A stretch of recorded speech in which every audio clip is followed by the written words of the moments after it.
Truth, really that's all we know. Keep it real and authentic, this truth be told. Only the truth. Tune in, cause you gotta watch. It's like you with us while we kick it in the barbershop. Here to motivate and inspire. Hosted by the real deal and the God Barber. I hope that you ready, keep it funny and edgy. Let's go. You already know. Truth be told. Let's go.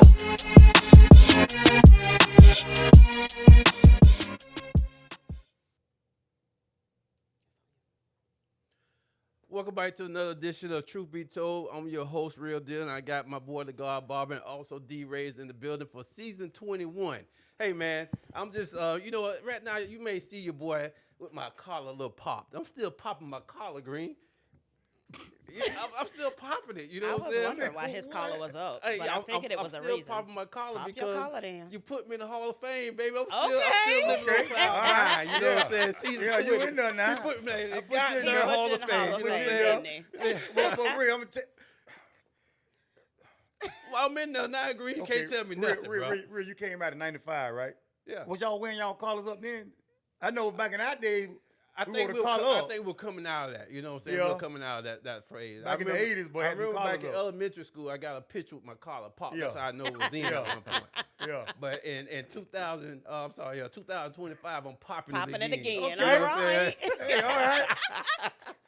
Hey, they say styles come back Come around. back. That's what Yes, they say. sir. Every Real, time. you gotta keep it going then, real. Yeah. Keep it going. I'm going to keep it going. Matter of fact, Did you have it up in church? You Here want we to call go. up like that in church? Here we go. No, I'm just saying he went to church. I wanted you had Here your we collar up. go. Here we go, man. Cause he agree. He wore To that to answer- church. That's what I want to know. to Was answer your your collar up? No, my collar was not up in Why I church. wasn't up in church though? Because I'm not in the shop. See, that's wrong right there, man. That's what I was talking about, man. You can be yourself in church Yeah. without. Well, I think he was just popping his collar because you put him in the Hall of Fame Yeah, in the yeah, shop Yeah. your darn way. So, Yeah. you know, Yeah, he had to come here and pop his collar for you. Yeah. Well, I like It that, ain't real. saying he can't pop his No, collar I at the just church. did it, put Green. it up in church, you know. Yeah. Green, Hey, man. hey, while Green talking about, church stuff, man, I want you guys to go ahead and subscribe to our channel. Because if you don't subscribe now, I don't know, hell may hit us home. You know what I'm saying? We may not even need another subscriber. You know what I'm saying? Pop your collar in church, real. Do me a Pop your favor. collar. Hit that button, hit that like button, Pop make a your collar. comment. Hey, man, just do something for us. Leave, boy. Hey, we got a special guest this evening, man. We got a special guest, you know what I'm saying? We got a real special. Speaking about Hall of Fame, you know what I'm saying? Yes, sir. We got Yes, somebody sir. that's going to be inducted Yes, sir. into not Green's Hall of Fame, Yes, sir. but into the Southeast, High School, High School. Yes, Athletic sir. Hall of Fame. Yes, Right. sir. You know what I'm saying? Not only, and for what reason? That's what they asked. Why? Maybe because he was a heck of a basketball player. Uh-huh. You know what I'm All saying? Maybe because, this person not only was a basketball player, he went at Southeast. Yeah. He also went on and played some junior ball at a high level. He got some high all honor conference and such. We also went on and played at the University of Alabama. They say Alabama. Roll Tide. Roll Tide. Yeah. Right? Roll Tide. Roll I don't like them. I was going to say, You know what I'm I'm saying? surprised you Yeah, said yeah, it yeah, that way. yeah, But yeah, okay. you a You gator know man. what You a Right, gator man. right. After college, you know what I'm saying, came back. He actually was a part of the staff of the 1993, 94, 94, 95 basketball teams that went to state Okay. and then turned around and won state. After that, I'm the legendary coach Bob Carroll. Yep. Stepped into the reins of the coaching atmosphere as leading up Southeast High School as the head basketball coach. Went from there, went to the, I think we call it the state college now. It was State MCC college now. back then as the head coach as well. And then he also not only did that, he was also named the coach of the year by Braden Harold Tribune. Also coach of the year by the Florida High School Athletic Association. The one and only, a true legend of Manatee County. True. Big green homeboy. Yes, sir, baby. Mr. Yes, Elliot sir. Washington is in the building. Elliot Washington. But hey, I don't So call he him. should, Hey, I don't so call he him should Elliot. pop his collar then with Yeah. everything Yeah. you just read. He need popped to your pop collar. it. You put it up there. Yeah, leave it up. collar. See, that represents the 80s there. Yeah. Represents the 80s there. Yeah. But look here, see, Yeah. I call him E. E. Well, That's what I call you him, man. Call him E. I call him E. Some Yeah. people call him the what they call Yeah. it? Is it the doctor shot Shot doctor? Shot Uh-oh. doctor. Yeah, the shot doctor. Yeah, yeah. Where that come from? E? That's the state of Alabama, bro. You know, hitting shots, heroic shots, last minute, moments at that level. So they kind of garnered me that name. So that's from the state of Alabama and the fans. Man, that sounds like something what Tyrese be doing right now. But here's the thing. That Here's sounds the like thing, though. I've been knowing Elliot all my life. See, I never knew they called him the shot doctor. yeah. I never knew it. Because one thing about Elliot, he ain't gonna toot his horn now. He ain't finna walk around and say, "Hey man, I'm the shot doctor." He ain't finna Call do me the all shot that. doctor. You know, I ain't never know that. Especially in the state of Alabama. Well, when you talk about heroic shots and that last minute shot, that's I mean, when we hear that, we think about MJ. You know what I'm saying? Yeah. Where the ball going to? You Yeah, know what I'm saying? yeah. The ball got to go to those guys' hands. So Yeah. I mean, to be titled as the shot Yeah. doctor, man, that's big. E. Yeah. Big moments. Appreciate it. Hey, so E, let's do this, man. Let's travel down memory road real quick, right? Okay. All right. You from Bradenton. Braden? I'm from Kingston East States. Oh, you was I'm Kingston. East side. Real east side. Kingston. 15th Street. The There it is, Park, boy. Tropicana. okay. That's where I'm from. There it is. Okay. The east There side. it is. See, when you say real east side, Real Yeah. east side. okay, why Yeah. you say the real east side? Not that when you say east now, everybody think of Lakewood Ranch. Yeah. Yeah. Past 75, Yeah. past that area. Yeah, yeah. Real east is Yeah. Oakmead, Yeah. Avondale, Kingston, Mhm. Dead End. I can keep going on. Yeah. Uh-huh. So Yeah. the real east. So Yeah. the real east side, we all went to Southeast High School. Mhm. All right. So the real east side is right amongst around Tropicana. There it is. Not the, There you it know, is, we have man. the new wave from, we would say State Road 70 and Uh-huh. Walmart on out. Yeah. That's kind of the Yeah. newer Yeah. They're the development upper. area. Yeah, They're the upper. It Yeah, was- yeah. Yeah, we ain't That was go just there. all grass and Right. fields. Yeah. Yeah. So, See, we had to make sure we established that because Yeah. I always just hear you say the real east The side. real east So I side. just want to make sure we Yes, understood sir. what that meant. Absolutely. So E, you grew up in Kingston, In Kingston. all right, with mom and dad, Mom and dad, brothers, sisters. brother and sister. See, I Yep. don't know if I really know your brothers and sisters. Okay. I don't think I do. Yeah. So, but I do know the legendary Mm-hmm. dad. Yes, sir. Yes, sir. Yeah. That we got to get on the show, bro. Yeah, yeah. Mr. Tom Washington. Yes, sir. Yes, sir. And Absolutely. and the reason why I know Mr. Tom Washington because heck, he missed the football around here when it comes down to, who you been taught up under. Oh yeah. Oh yeah. How was it growing up in a household with Mr. Washington? Well, I mean, being obviously a coach's son, you're always around, something sports related. Mm-hmm. And I mean, he was always a hard worker. He may go to work at 5 in the morning and get off about 4, 5. He might be gonna put 10, 12 hours in. But when he get off from work, we already transitioned into going to some type of practice. Whether that's baseball, basketball, football, whatever. So just always being around the game, I always remember, and he always brings it up to me a lot. Now, I used to walk around the house a lot of times with like a little small notepad, and I would be, I have the smaller notepads, not the bigger, but the smaller ones. And I would be putting zeros, a zero with an X, that's the center, 0, 0. I would be drawing up plays. And just kind of like imaginary plays, just like different formations and all of that type stuff. So it definitely rubbed off on me from a coach's perspective. I never thought that eventually I'd be called Coach E. Yeah. Or even be coaching. Yeah. You know what I'm saying? But looking back and being around all the experiences, watching him coach and be around other parents and just kind of, influence and help in any way, pick up. I mean, we're in Kingston, so, we might have 10, 12 jokers on the back of the truck going to practice every day. Yeah. And Green could tell you this because, we were a part of the old Manatee Broncos. Okay. Not the new. Okay. Yeah. And no disrespect to that, but the old Manatee Broncos, where we technically developed GT Bray Park. Yes, sir, bro. There was nothing going on in GT Bray. None of the people that stayed there, it was just open field, nothing at all going on. So, but with, Lee R. Edwards, my dad, Tom Washington, and Michael Mott, who I believe still is practicing CPA on Manatee Avenue. They brought the first Pop Warner organization to Manatee County. That was the Broncos. So you had the Ponies, Pintos, Stallions, and Broncos. 4 teams. 4 levels. Before that, everybody went to Palmasola. Yeah. Where you had the Vikings, the Chiefs, and that's where everybody went at that time.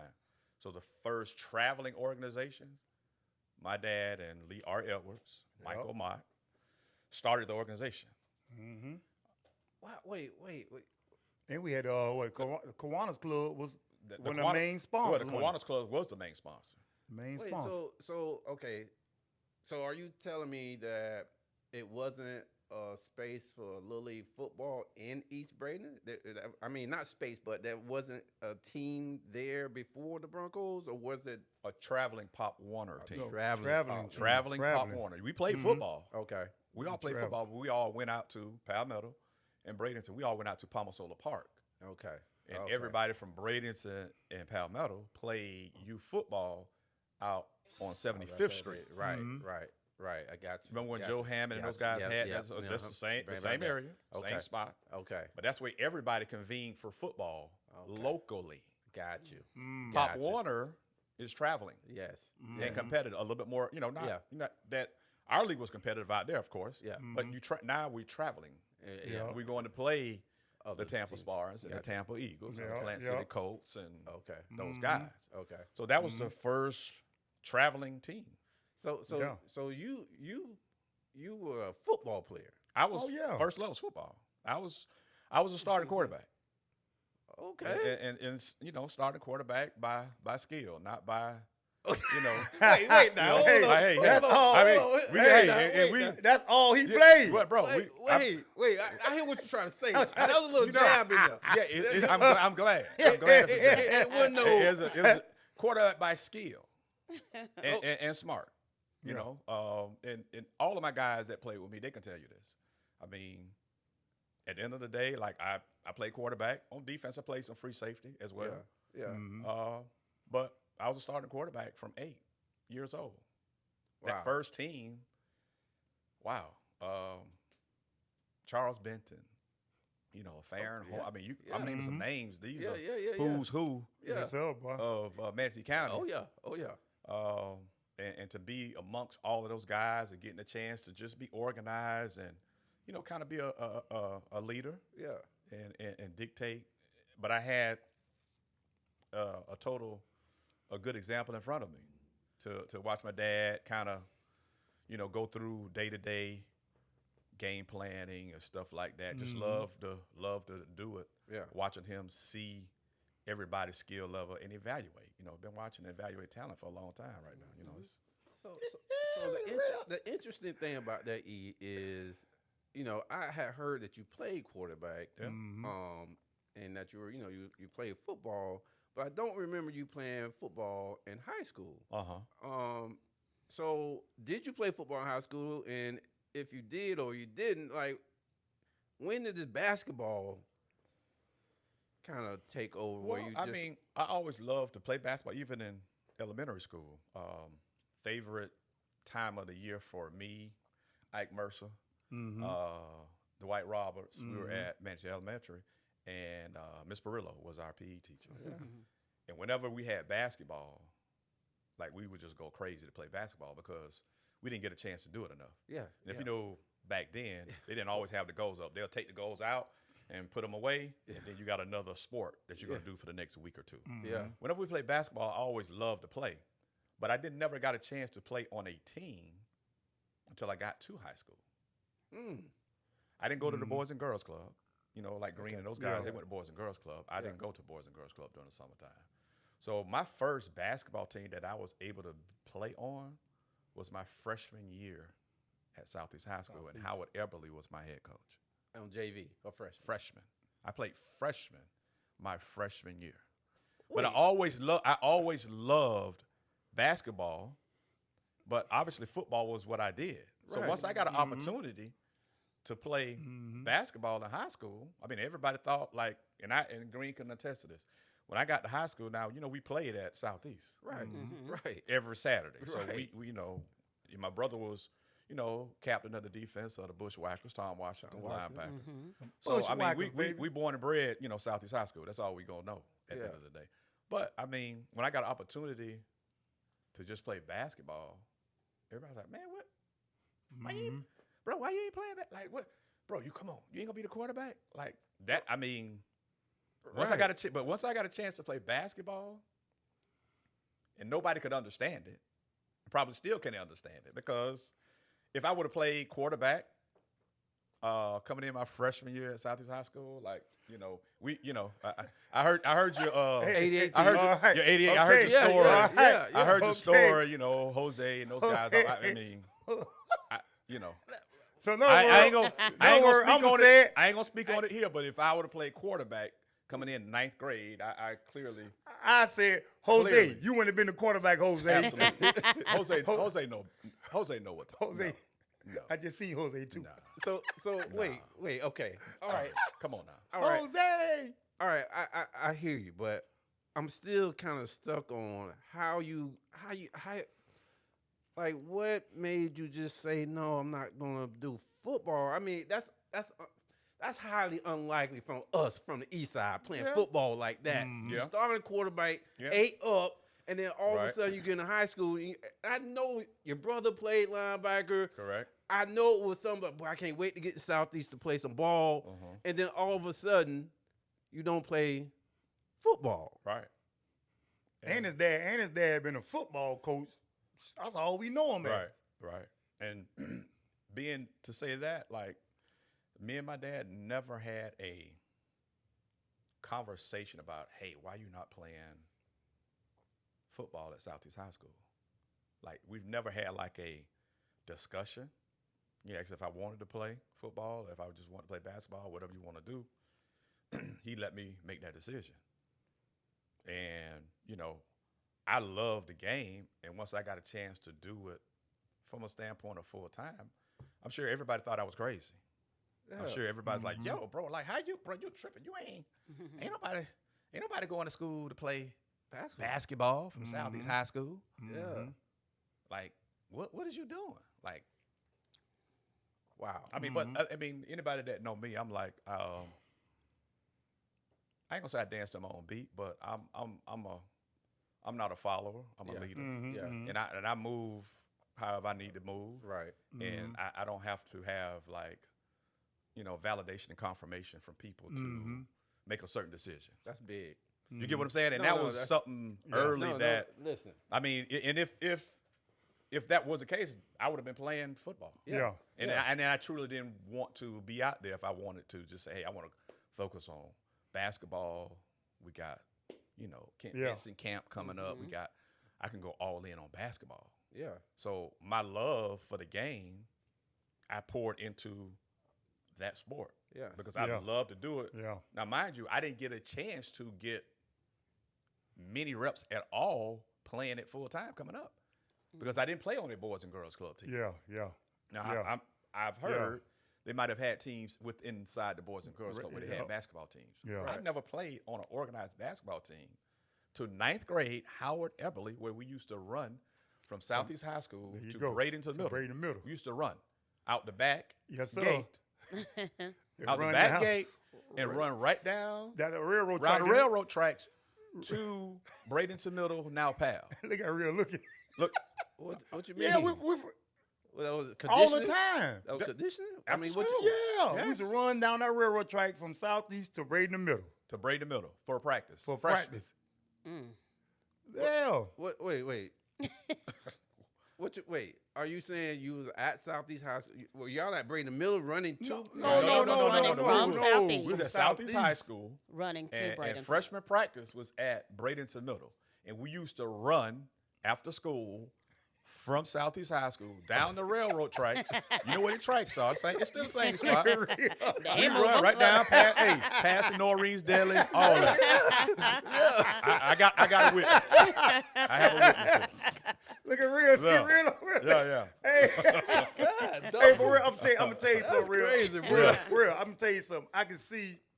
Okay, from my eyes, You know, we all came up together. Mm-hmm. See, when Elliot didn't play football, it was kind of crazy to us because when we went to Southeast, we played football and basketball. Right. Right. So you had football players playing basketball. Yeah, absolutely. You had basketball players playing football. Right. So when Elliot said he ain't playing football, yeah, it was kind of crazy. Like, man, you ain't playing football? Right. You know, because we played both sports. Right. You know, but just by hearing Elliot, not like I say, I've been knowing Elliot all my life, but you don't know his story until you sit down. See, the stuff he's saying right now, I didn't know where his mind was at. Right. I didn't know his mind was thinking like that. Man, look here, man, I'm finna be different. Right. You know, Yeah. because my mind didn't carry that. My mind was like, hey, man, I see these guys here doing it. I'm doing it. Yeah. Right. Right. I didn't have a second mind Right. to think like. And then he said his daddy never even questioned him about him not playing football. Yeah.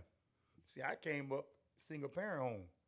I had one opinion about sport. It was my mind. My mom didn't, Yeah. you know. So for him to even say, man, I want to be who I want to be. Right. I ain't trying to follow them. Yeah. That's unique right there in his own. No, that's To be very that unique. young, we can go back. Yeah. To be that young. No, that's very unique, and I commend you for because I can only imagine it was a tremendous amount of peer pressure. Oh, no trying doubt. to get Yeah. you to play No football. doubt. No doubt. But you had made up in your mind that you were going to do this. Now, here's the more interesting thing because you said it wasn't no AAU ball. No. It wasn't No, no playing ball at the Boys and Girls Club. No. And see, back then it was It was Boys Club. Yeah. Yeah. I know y'all Boys saying Club. Boys and Yeah, Girls, Boys but Club. Boys back then it was Club. Boys Club. You really, this is your first time being on a basketball team. Correct. And being on a basketball team, that I can remember my first time. I don't know any of the rules, basically. You know what I'm saying? Yeah. I don't know free throw, Right. 2 Yeah, shots, yeah. referee say Yeah. 1 and 1. I don't know any Right, of that, right? right, So right, I can right, only right. imagine you having to learn this Yeah. stuff your freshman year. Yeah. Mm-hmm. But here's the most amazing part. You starting on varsity the next 3 years. Yes, sir. Mm-hmm. Absolutely. Mm-hmm. And that was, you look back at it, when I look back and process it, it shows the love that I had for the game and the competitive spirit that I had developed from playing football. And our whole generation was competitive. It wasn't just me, Green, all my guys. We competed in anything, you know, whether it was, you know, outside, whatever. So, you know, you taking that competitive spirit to the basketball court, and being that I really love playing it, you know, I just dug in hard. I already watched a lot of basketball during the time when we played football, so I watched a lot. You know, even though I wasn't able to play it coming up a lot, but I watched so much basketball on TV and football. So I knew kind of how the game should flow. Didn't know the details of it because, you know, again, I wasn't actually a player on an official team. Right. But once I got the opportunity to dive in, and we went, you know, 10-0. We went undefeated our freshman year at Southeast High School.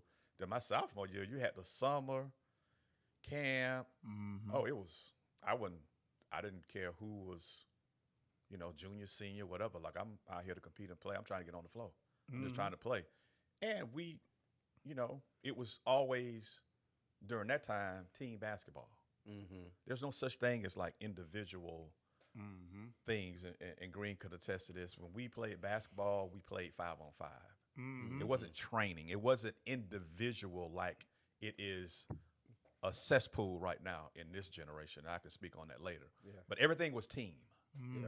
So when I went and played, I would go play at the park. You know, I might be on the court with Joe Houston or whoever. I mean, and Wayne them Bacon older and guys all that's them. going to look, right. they can play. Yeah. And can hoop. Yeah. You know, they could be 25, 30, it don't matter. But at the end of the day, like, I'm at the park, I'm got downs. If I'm at the park, I'm getting picked up. Yeah. That's a sign of respect from the older guys. Yeah. But I was competitive, even though I was, you know, mild-mannered and all that type stuff, but I was a competitor. Yeah. And so I took that same attitude when I was on the court at Southeast High School and just played hard on both ends. You know, and as a point guard back then, Man, that was boy. like you know, you're not shooting a lot of balls. You run, you're a leader, but you setting the offense, you setting the tone on defense, and it was team ball yeah. compared to, you know, what we have a lot of individual look at me type stuff going on right now. And at the park, at East Braden the Park, they didn't care what your age was. No, Now. if If you you could play- next, you next. Yeah. You can be a child. Yeah, If you yeah, yeah, next, yeah, you yeah. next, and them grown men gonna play against you like you grown. Yeah. And the best wasn't runs were on- there. The best Yeah. runs was at the park. You can go there and play against anybody. I mean, a pro or a college guy. Anybody, or man. a guy that did play that's just as good as a college guy. Yes, sir. You know, just on the east side. I mean, Yeah. there were so many guys that came in and played. Courts were packed. Yeah. I mean, It's crazy, man. I if you think wanna, about I it. want to start right there because, man, I don't know. I mean, yeah, we'll understand that, but the younger generation wouldn't quite understand what that park was like. Wow. Oh, Man. special place. man. Like, Special, man. Special. Man. like if Special. if you, like you said, it was a sign of respect when you got picked, right? Yes. It was a sign of respect when your team lose, you get picked right back Yes, up. sir. You know what I'm Yes, saying? sir. You know what I'm saying? Like, Yes, sir. I ain't picking my fourth player until I see Absolutely. who lost. You know what I'm saying?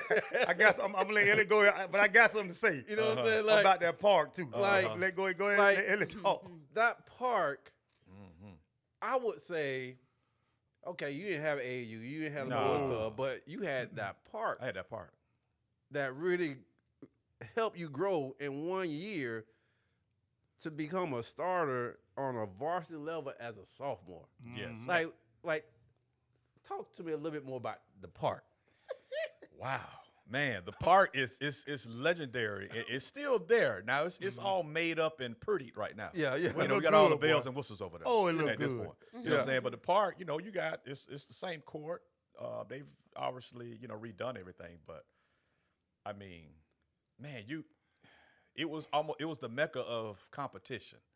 If you wanted to get out and just play some ball, or if you want to go race or do anything else out there too as well. Yeah. But I mean, from all walks, whether it was Palmetto, Bradenton, West Bradenton, it didn't matter. If you want to go get some good run in, you go to the park, and it's each time you're on the court, you just got different levels of players Yes, sir. that just fly around playing.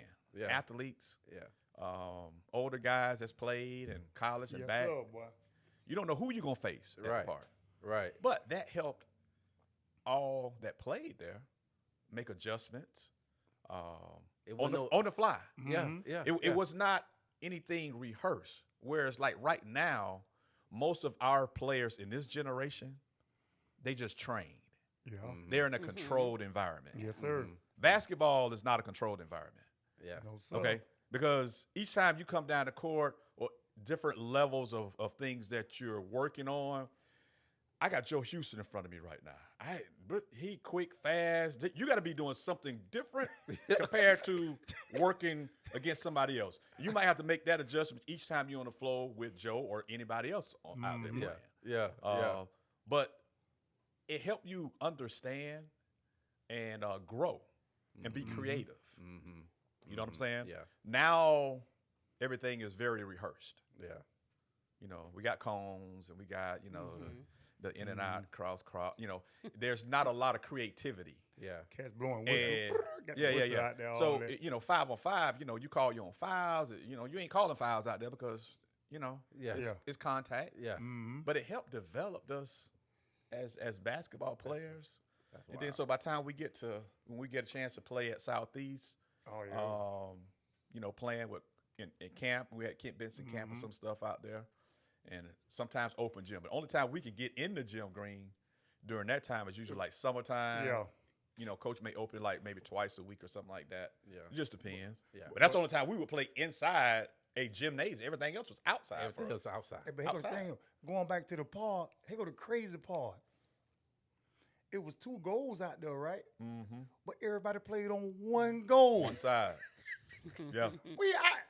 Still to this day, I never Yeah. understood that. Yeah. That goal down there could be empty. Everybody waiting for that 1 goal. One side. The one side. And that 1 goal, the backboard was chipped off and everything.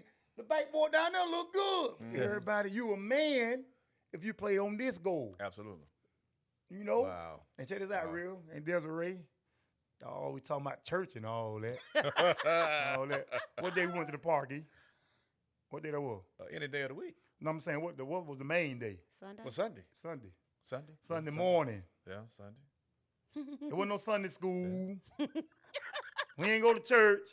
I did now. I did. I wasn't making no Sunday runs now. I'm gonna tell you. I was in church all day on Sunday. I'm gonna tell you now.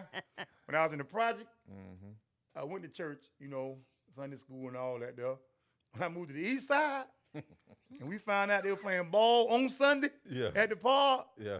The Lord followed me right up there. Oh my God. And he did. He did follow you up there. He followed you The everywhere. Lord said, I care where you at. The Lord said, Everywhere. I got you. Yeah. I got you. He said, you got to go to church, but I got you. Follow me right up there to that park. I knew you were going to get me. We're going to get church in this. He gonna get You church gonna get church in this some kind of way. Hey, but man, I'm saying, I'm glad Elliot brought that park up, man, because it did so much for us. Yeah. For like making us competitive. Right. Whatever nervousness you had about basketball, it was gonna come out there because they're gonna get it at you. Yep. Right. And they're gonna see if you're nervous and scared. They'll say it, boy, you scared. Right. You scared. So you're not finna hear that too many more times. Right. Next Sunday, I ain't finna be scared. I might have been scared that Sunday, but next Sunday I ain't gonna be scared. Right. You know?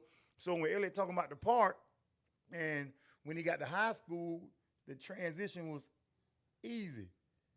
When you say Elliot played varsity for 3 years as a sophomore, it wasn't, when we see Elliot playing as a sophomore on varsity, it wasn't surprising to us. We didn't look at it like, dang, boy, Elliot Young on varsity. We're like, hey, man, that's what he do. Right. Now, other people might have said, hey, this boy sophomore on varsity. Man, we going on with our day like, well, ain't nothing big about that. Right. Yeah. We grew up playing with this guy. Yeah. That's what he do. Yeah.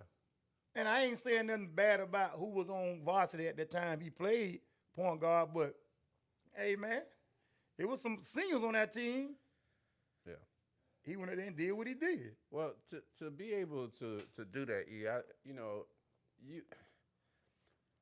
you have to have a God-given talent as well. And when I say that, because I keep going back to you didn't have that much time playing team ball, right? Right. No.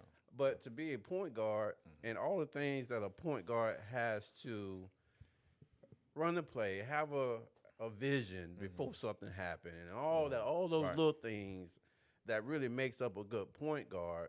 When did you realize that, hey, I can really do this? Wow. Well, obviously getting the opportunity to start as a sophomore and play with older guys in an organized set, because I had been playing with older guys at the park and other places. So was used to playing with older guys, but in an organized set, now you have to, call a play, run a play. Very similar to being a quarterback. Right. Being a leader on the floor. And for me, being more vocal in possessions on offense and defense and kind of setting the tone. And I always remember what Coach Carroll told me after I came back. And I never thought about it till he told me this. When I got back from Alabama, and he was like, hey, I need you to coach. You were my coach on the court when you were here at Southeast High School. You were the coach on the court. You were calling plays. Sometimes I didn't even have to call plays. You were calling plays. And I give it credit back to when I was with my dad. And I remember we were in Atlanta, and we were playing a bowl game at the end of the year. When I was on the Pintos at the time. Okay. And we were playing almost like in the snow or what have you. But we were playing in a stadium, so could not hear a lot of stuff. So for I would say, for probably 3/4 of the game, they trusted me enough that I was calling the plays myself. Okay. So taking advantage of, just calling plays, looking out, reading different things on the football side, I took it to the basketball court. And just kind of use similar tactics to, just display it for our guys. And knowing that you're the point guard, you're at the front of everything. You're at the top of the defense. You're at the top of the offense. Yeah. So it starts with you. Yeah. You come in the huddle, hey, Green, we finna run flood right, left. I mean, that's me talking. That's me communicating what we're running. So I need to know what everybody's doing on the field football-wise if I'm the quarterback. Including the defense, what they may be doing, high safety, 2 safeties. I was doing that at 8, 9, 10 years old. So when you go to basketball, now I'm the point guard, you know, you got to be able to read, you know, scenarios and situations. Absolutely. You know, if you want to be elite, you know, if you know, at a high level. Right. So I thought it definitely came naturally from learning from the football and translating the leadership stuff that I got from football. Helped me be successful in basketball. I can definitely see that. You know. I look at a number of combinations of guys that played the quarterback position and then they translate over to playing point guard. And that particular skill set, whatever that is in a quarterback or whatever that is in a point guard, I see them as being very similar. But it makes you that much more special. You play with a guy that was all McDonald, all world, so forth. Yes, sir. He was your center. was. Now you played with him for 2 years or Cliff, 3 years. 3 years. Okay, Yeah, 3 so years. 3 years. So, Okay, so speaking of Cliff Rozier, how was that? How was that experience? I mean, you as a point guard to have a big man, and I know his skill set just continued to get better. Yep. You had people like this guy. Like, how did that stuff, playing with him, how was that combination? How was that dynamic on the court? I mean, to see him coming in as a freshman, and Clifford developed. I mean, he didn't come in at a 9th grader as All-American. And a lot of people will say, hey, because he was tall, and, you know, I think he might have played JV his freshman year, possibly. And then his, you know, sophomore, junior, you know, end up moving up. But watch his development and his work ethic of just trying to be the best he could be, I clearly saw the jump every year. Like, he loved it. Okay. He loves the game. And he put the time in, even though he was long in his height. I mean, you can tell he loved the nuances, the details of being a complete basketball player. You know, not just a post guy, but having that option to throw it into, throw it into him in the block. I mean, it's gonna be 2 points 9 times out of 10, or it's a foul. And it's not so much 2 points because he just scoring because he's tall. You know, we heard that all the time. Only reason he was an All-American because he was tall. Well, that tells me that you don't know much about basketball. Yeah. I mean, because he was an All-American. Yeah, he was. And he worked and he earned those honors through his hard work. You know, speaking of on Sunday, I used to watch on Sunday, Green that was playing at the park. On Sunday, we was going to be in Sunday school and we was going to be in church in the morning and the evening service. So on my way to church at my mom and dad's house, now on Sunday, you're going to serve the Lord all day on Sunday. All day. Okay. Sunday school. Yeah. Church, 10 a.m. Yeah, and you coming back for evening service at 6 o'clock. That's Church of Christ, 201 10th Avenue East in Bradenton, East Side, on the East Side. On the East Side. Yes, sir. But in my travels, I would always see the park packed. Oh my God! And I will always see sometimes Clifford in his driveway. Now, Clifford stayed, you know, how you come out of Kinks to the entrance. Yeah. And if you look to that left, the first street, right off 15th Street, the first street you can make a right. I don't know the name of the street. That's where Cliff and Miss Diane, that's where they stayed at. And he had a goal right there. Okay. You're going to see Clifford on Sunday every morning at the park getting some work in. And I'm not talking about just lollygagging. No, sir. Cliff was moving with an intention. He had something he was doing. It might be layups. He was working on something. He was doing something basketball wise. Yeah. On them days. Yes, sir. And I've seen that with my own eyes. So when you hear like, yeah, well, he wasn't that good. I mean, well, you know, I guess, you know, he was an All-American. You know, the acronym is what is, you know, excellence is never an accident. Is that not an acronym? Hey, real. Hey, excellent is never an accident. Yeah. You guys have heard that before, right? I heard it. He was excellent in Yes, basketball, and he worked to be excellent. He worked and he earned it. Wow. And it wasn't because he was 6'7", 6'8", 6'9", 7 foot. Yeah. I mean, he put the work in. He put the work in. Put the work in. You And know? shoot, after some of the games, It we was- play some high school after a game. You ride by that boy house. That boy house. But that's in the no. Yeah. So when we hear these far out comments, he was just like, No, boy. okay. No, he did that. No, he did. Yeah. So to have that option to throw it in and score, and he was competitive, and I mean we were brothers. We just we flew around and played. We loved the game. I mean, it was very odd. Like Green said, it's very odd for us to come up on the east side and have like Clifford didn't play. Clifford might have played 1 year of football. He might have tried to play quarterback. He played JV, tried to be a quarterback. He say try to. Yeah. He tried tried to play quarterback. Yep. He played 1 year of football, but And he played tennis. Remember, he played tennis? He did play tennis. He Played was tennis. a standout tennis player. Yep. Wow.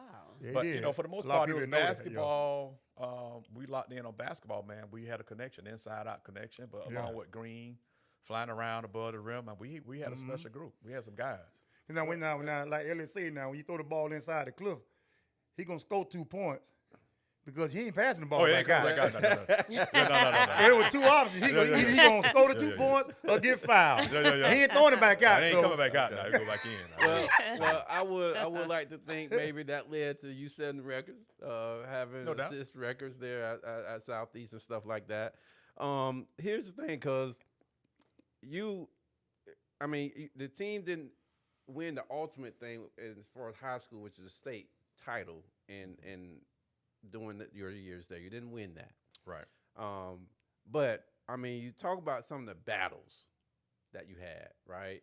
I know we talked about some of the teams over in St. Pete, right? And what was your fondest, most memorable battle that you had in high school? Wow. Oh man. Obviously, I still think our battles, Palmetto High School. I'm about to say that. It was. I was about to say that Palmetto one. High School. Really? Yes, like the rivalry. Yeah. We just crossed the street. We know each other. And, we might have played youth league and some of that together. But that rivalry for us, our team was, I don't think it matched anybody else that we've played. Even the Gibbs, we played Gibbs, and obviously that'll be second on the list. Yeah. But I still don't think you get no better than Southeast Palmetto. It's sellout. They standing out the door. Yeah. Rob Brooks, Peter Waiters, those guys. I mean, And then Mike Peter, Livingston. Peter was some kid. Yeah, that's my cousin. cousin. Pete, yes, So my they cousin. and they both played all the point guard. Waiters, Randall, them all my cousins. Yeah. That's all kinfolk. For real. All of them. So They both played point guards. we so both they played had to point go against guard. each other. Yeah. So you couldn't. That was those moments is like goosebumps. You can't get no better than those moments. Yeah. Whether it's home or away. I remember having 2 dunks against Palmetto. Yes, sir. Had 2 Yeah. dunks in the game. They They got us a couple times, but I mean,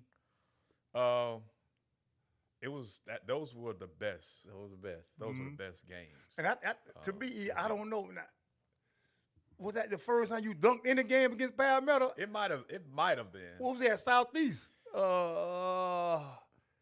Because in practice, we always dunk in practice. Always dunking. And we said, Elliot used to jump, Yeah. but you never seen it in the game. Yeah. In practice, Elliot every now and then he'll dunk. Yeah. But against Palmetto, that boy dunk. I'm talking about the league dunk. Hey, that wouldn't get that was something else in Hey, there. boy. That was that mojo of that week. You know what I'm saying?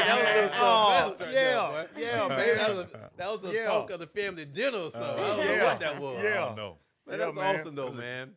So E, just to speed this up a little bit, you end up going to MCC.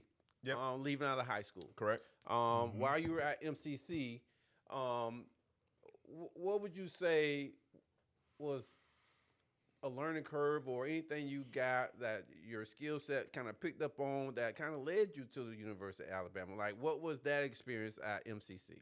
Well, when Florida JUCO has always been underrated for being, because you're going JUCO, and everybody that went JUCO wasn't going to JUCO because of grades. You know what I'm saying? Everybody automatically assumed, well, he didn't have the grades. Well, no, I had grades. You know what I'm saying? But from a basketball perspective, playing against guys that might have played Division I and might have transferred to JUCO because they didn't get their grades at the University of Florida.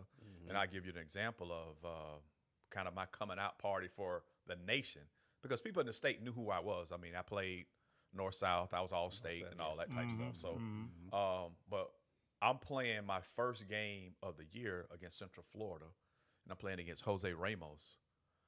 He was a starting point guard at the University of Florida as a freshman the year before.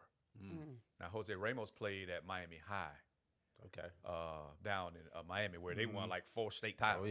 Oh yeah. But he was a starting point guard as a freshman at Florida. Well, whatever happened, he ended up transferring to Central Florida. That was my first game of my freshman year at Manatee Community College. So I'm like, okay, cool. I mean, I knew who he was. We hadn't played against each other. So this is my opportunity to it's time to tango. He's breathing. He's breathing. Yes. Yes, It's like we don't see who on the other side. That ain't nothing. It's time to tango. They came here, and we ended up winning the game. And after the game, I had a nice write-up. Like, wow, freshman, Elliot Washington, played against former Division I Jose Ramos. He had 12 points as a true freshman. So at that point in time, light bulb goes on across the national scene. Like, wait a minute, who is this kid playing? And from that standpoint, just continue to play with confidence against bigger, faster, stronger guys, making the adjustments which I had to do every day when I went to the park. So making those adjustments and already been in those type of familiar situations where you might need to be quicker here or stronger here, I was comfortable doing that. Whether playing against whoever we played against in junior college, but the competition level was elite. In my conference, we had 4. It was a Suncoast conference, and I was all conference both the years. We had 4 point guards that played Power 5 Division I. In my JUCO conference. So everybody I saw every night, they were Power 5 dudes. They went to USC, Southern Cal. They went to South Florida. I went to Alabama. You know what I'm saying? But my visits were University of Alabama, Clemson University, in which I actually verbally committed at one point. I verbally committed to Clemson, and University of Arkansas. And I ended up going to Alabama because at that time, they were top 5, top 10 in the country. Okay. I used to see them on ESPN all the time in highlights. And every time I saw them, it was just like, man, these boys running around, flying around, dunking. And I mean, just high level, elite level. So they're top 10 in the country. Hey, I love that style of play. I wouldn't mind playing there. So, but JUCO definitely prepared me for my national side of it. For me to be seen more. So in recruiting, and again, there were no internet. Hell, we didn't even have cell phones back then. You couldn't just, here go my profile. Like if we didn't go to a camp that maybe gotten us exposure, I mean, they might not have seen us. Wow.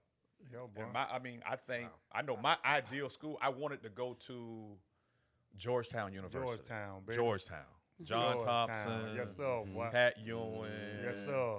And it's crazy. I remember talking to my coaches, and they told me John Thompson, he does not recruit any junior college players. And I was like, wow. It hurt me a little bit. Like, man, like wow, and I didn't really know, what was his reasoning. But they didn't take any. They didn't take or recruit any junior college players at Georgetown at the time. Wow. Still didn't take the love away from me liking him in the program. But I was just kind of down, like, man, like, that was, That's where you wanted to go. I wanted to go. I mean, Yeah. I was like, man, I would love to play for Georgetown. Yeah.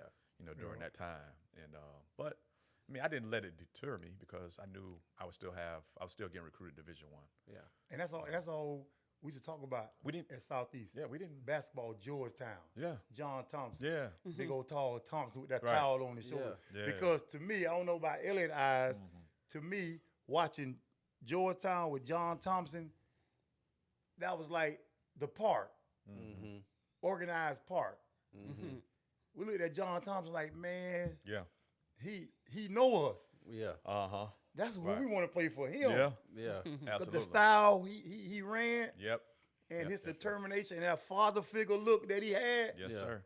man, that's the school right there. Yep. Yeah. Absolutely. That's the school. Yeah. So when Elliot say Georgetown, that just took me back. That's all we Yeah, talked that's about. all we talked about. Yeah, They Georgetown. lose, But see, man, I you didn't be know. sick at school. See, I didn't. Sick. Yeah, man. Literally, it's like sick. Man, I even had.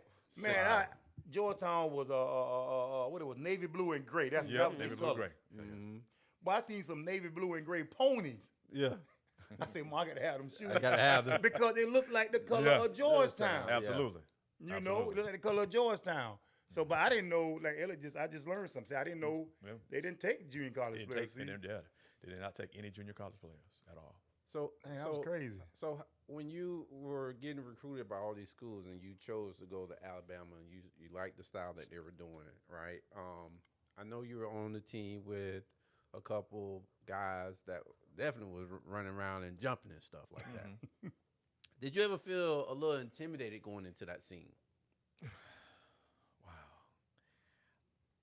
To see those, long guys, guys that big, and some of those guys just as fast as I was, it was another big adjustment. Like, man, like I'm literally on the floor with, these guys I just seen, on ESPN every day. You know what I mean? Yeah. So there was a moment like man, I had mentally, the mental side of it, I had to, definitely dig down and say, hey, you belong here. Right. And, you're here to, come in and compete like you normally do. So being familiar with making the adjustment and the speed of the game, those guys were a lot faster, quicker, and a lot more skilled than your normal competition that I'm used to playing with. Right. I wouldn't be here if they didn't feel like I belonged. Right. Absolutely. You get what I'm saying? Absolutely. So I knew I belonged, but sometimes for me personally, my family, you would say that, sometimes I could be my own worst enemy, and I could be too hard on myself. Take the first shot, miss it. I might not shoot the rest of the game, being down. So from a mental side of it, I had to make sure that I was just, locked in and focused. Like, hey, you here just like the rest of them. And, you get in the weight room. I gained a lot of confidence weight room wise. I want to say going into Alabama, I was probably one of the strongest guys there, even though they were bigger. Yeah.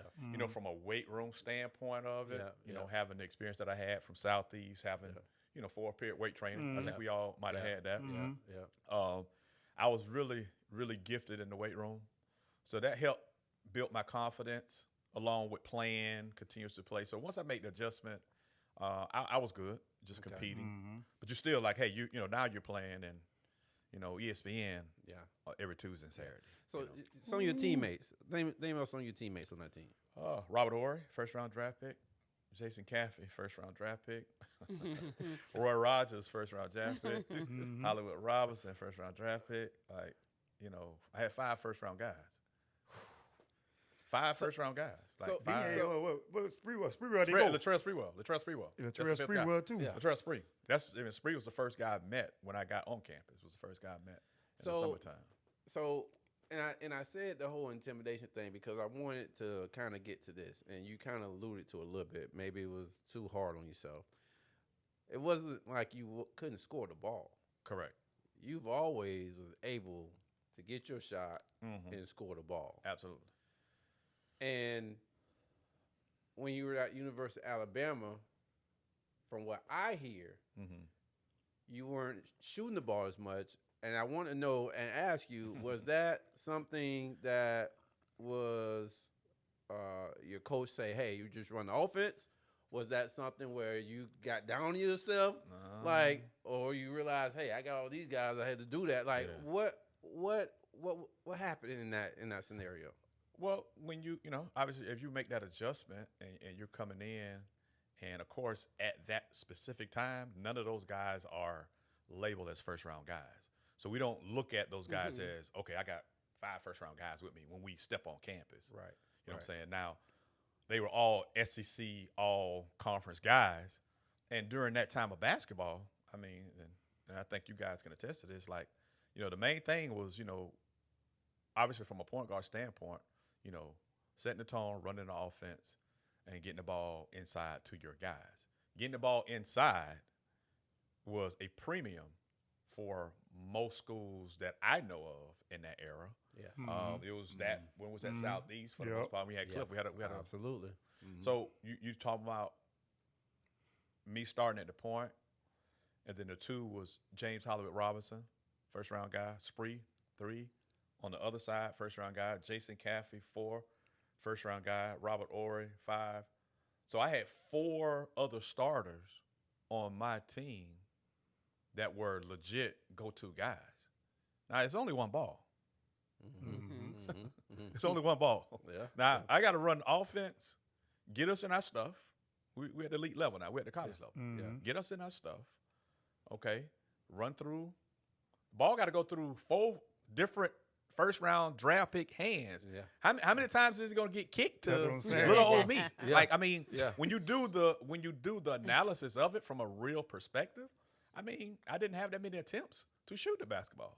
People that know me know I can score. Yeah. Yes, absolutely. Yeah. Now, did I get every opportunity in the world to score with those guys? And rightfully so, they were elite guys. I mean, I was a team player. Somebody had to be a team guy. Yeah. Yeah. Everybody can't shoot it 20 times a game. Yeah. Like, who's the glue? Who's the team guy? Who's going to lock up Right. on defense? Who's going to fly around? Yeah. So, hey, could I have gone to another smaller school and shot all the balls? Sure. Yeah. Very easily. Right.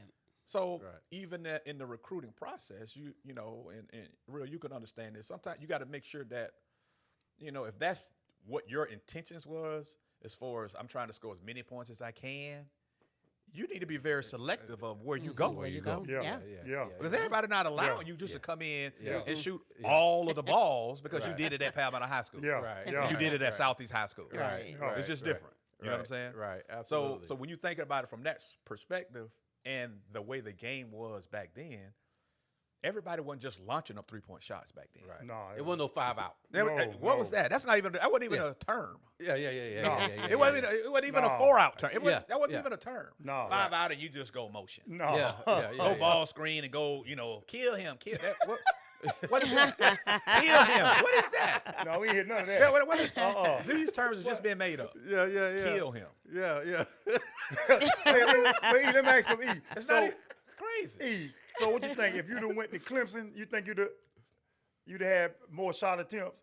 Who was at Clemson during that Yeah, time? Dale Davis. You had Dale some other guys. But Dale played most of the He played inside. Inside. Yeah. So I mean, the opportunity to maybe score a little bit more might have been there. Yeah, but I'm might have still, been. again, as a point guard. Yeah. In that time, you In didn't that have time. point guards averaging 20 and 30. That wasn't. No.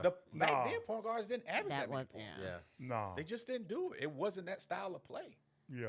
You know what I'm saying? So, but again, in my situation, I mean, I did whatever it took for me to be on the floor. That's right. Yeah. And if it was my role to come in and take only 1 or 2 attempts a game and all that type stuff, I do remember, I remember early on coming in, and I forgot what we were doing. And it was some type of drill where we was either feeding the pole so we can kick it back out or whatever. But whatever happened is I took some type of shot. It's like, hey, listen. Hey, we brought you in here to feed these big guys and get the ball inside to make sure we, get a high percentage shot. You took a shot. It was in practice or It something? was something in practice. I forgot what drill it was, but I took a shot. Okay. And you hit it. You hit it too, I probably. I didn't hit it. The Yeah. shot, but it was an open shot. Yeah. But the emphasis was, hey, we're trying to feed it. We're trying to get the ball into the block. We're trying to get the ball into whoever was posting up, whether that was Robert Ory or Caffey, whoever it was. But the focus was we were trying to have a paint touch in the block. Yeah. You get what I'm saying? Yeah. So my role on the team wasn't to be a scorer. Wasn't at to the be the University of scorer, Alabama. right? So when people look and say, "Hey, man, you didn't really score that many," I mean, yeah, like So he wasn't only had one or Play two your role, attempts right, a game. Right. So that's You great. know? So what that did to you mentally? Like I'm like, okay, you got an open shot. Okay, that's me. Because coming up from where we come from, you open what you do. You're shooting it. So you just playing basketball. It was an adjustment. Yeah. I mean, it was an adjustment. And that was your when you first got When I first got there, like it was, you knew the point of emphasis was our bigs. We had, double O guys, big guys that can, big butts that can score. Robert was more long, lean guy, kind of a stretch five, but he played in the block as well. He kind of played all three levels, so very versatile. Yeah. So our guys were very versatile, and at that point in time, they were the focal point for our offense. So, I mean, you got to come in and as there's a lot of sacrifice that goes on when you get in a true team structure. You guys know that. You know what I'm saying? Yeah. I mean, and was it tough to like, man, you don't feel like, get enough attempts to score enough points. Yeah. But, hey, you chose to come here, and this is their style of play. So Man. I looked at it like, hey, I have to try to get mine off of in transition, if that's the case. But I'm going to make the best play in every possession. Yeah. That doesn't mean that I have to shoot the basketball. Right. So if I catch the basketball, Green, and you know this with me playing, if you're ahead of me, I'm already saying, woo, I'm pitching it to you. Yeah. Yeah. I'm getting it out of my hands. Yeah. Because I'm advancing the basketball. Advance the ball. Yeah. That's just a smart play. Right. So I'm always going to make the smart play. So it was not about, man, I ain't getting my shot. I mean, I wasn't raised to play basketball that way. Yeah. It wasn't like me, that I got to get 10 shots a game. Yeah. That's not how I ever played basketball. Absolutely. Because I was always a team guy. Yeah. Yeah. So making the adjustment, we were successful. We were competitive. We won, one game. So I never really, dwelled on it too much. Did it come across my mind? Did I think about it? Sure. Hey, man, you're only averaging 2, 3, 4 points a game. Especially I'm shooting it 1-2 times a game. especially You better when hit it in 1-2 times. Yeah, right. Especially when you know you can score. Yeah, right. That's why I said, Yes. what did that do to you mentally? Because you know you can score, man. I'm open. I took a shot. And then the coach said, hold on, man. No, we ain't doing that here. So I know that had to be like, hold on, man. Did I make the right decision coming here? Early on, that was Man, very what? heavy on my mind. Early on, it played a part mentally. Yeah. And a lot of times, people don't factor in the mental side of what kids go through. Reggie, you can attest. Like you can be at that level and mentally, you're struggling with trying to juggle. Man, if I just get more of an opportunity, I know I'm capable. Right. I mean, I've had the confidence to do it. Sometimes it's just about opportunity. And a coach maybe confirming, like, hey, real, shoot the ball, man. God, shoot the basketball. Yeah. The confirmation, you know Yeah. what I'm saying, of that from coaches is big, especially at that level, because at that level, everybody is an all-state, all-American, Right. or whatever the case is. Yeah. You know what I'm saying?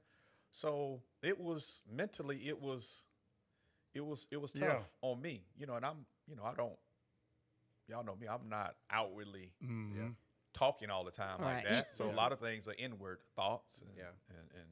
But I wish I, could have had you have mental coaches now. You have mental performance. You got guys that can teach you how to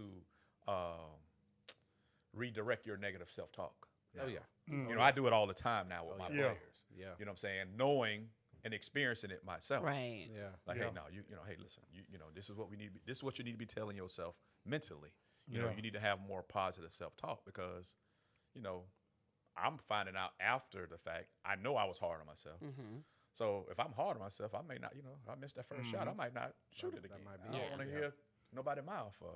Yeah. Because I'm a team guy. Yeah. I'm a team guy. Now everybody that play ain't a team guy. We all know that. Yeah. I'm a true team guy. So I'm the quarterback. I'm the point guard. Yeah. So I'm facilitating. I'm making sure everybody good. Yeah. So that's just been my, mindset the whole time. 'Cause I know when I was in college, I was at Air Waters. And I used to brag. Elliot out there playing for Alabama. Man, that's my dog, boy. He can ball. He started talking about the history of Southeast. Yeah. But you got us up there. I'm at well, it wasn't called HBCU back then. It was called Black College. I was at a Black College. When you talk trash, they want to see somebody back it up. So I used to talk trash about Elliot. Hey, man, he ain't balling. He ain't shooting the damn ball. Your homeboy don't even shoot. Yeah. You know, I used to be like, I don't know why he ain't shooting, you know? Yeah. But now he breaking it down. Yeah. But I knew why he wasn't shooting. Yeah. But I used to brag about him so much. Yeah. Like, man, your homeboy can't shoot, man. Yeah. How many points he got, Green? Yeah. But boy, when that boy hit that winning shot, Well, that's when I always say, and when you say real, you can test this because I'm here with you because I was not an outspoken person. Yeah. And sometimes when we not, you know, you got guys on your team that's a lot louder. Yeah. You know what I'm saying? Yes, Lord. Yeah. And Lord, even they good, bad, or whatever, sometimes they voice carries. Yes. You know what I'm Yeah. saying? Yeah. And then with them being so loud sometimes, you know, they gonna fight for themselves. Where Yeah. we'll go back in our shell, Yeah. get reserved, and we'll just go with the flow of things. Yeah. And eventually it does hurt us Yep. when it comes down because we're now not being who we Yeah. truly are. True. Yeah. Very true. We're backing ourselves back in Yeah. this corner Very true. to just make sure everything's smooth. Everything's Yeah. Yes. So let me ask you this. So your opportunity to go to the next level, was there opportunity for you? How did that work out? And kind of, did you want to go to the next level? Obviously, everybody dream of playing. I do know coming out and thinking about, okay, pro ball. I mean, I didn't know how to put your name in the draft or whatever the case is, any of that type stuff. My first experience, and it's actually a reason why I got involved on the sports agent management side when I did. My homeboy, James Roberts in Hollywood, he knew an agent out of Jackson, Mississippi. Okay. And he was a guy that kind of dealt with guys that's trying to go play over in Europe or overseas, that type stuff. So he was a guy that was, coming around. We would give, film, hey, maybe you can go, send it overseas, that type stuff. There was never an initial process where I went and worked out at a pro camp of any sort. Now, the agent might have had the film and, sent it to his contacts over in Europe at that time. Mm-hmm. So from my side of it, you're waiting on the call of saying, hey, I got 2, 3, 4 jobs for you, this, that, and the third. Those communications happen a couple of times, like, hey, I got your spot in Poland, I got your spot here and there.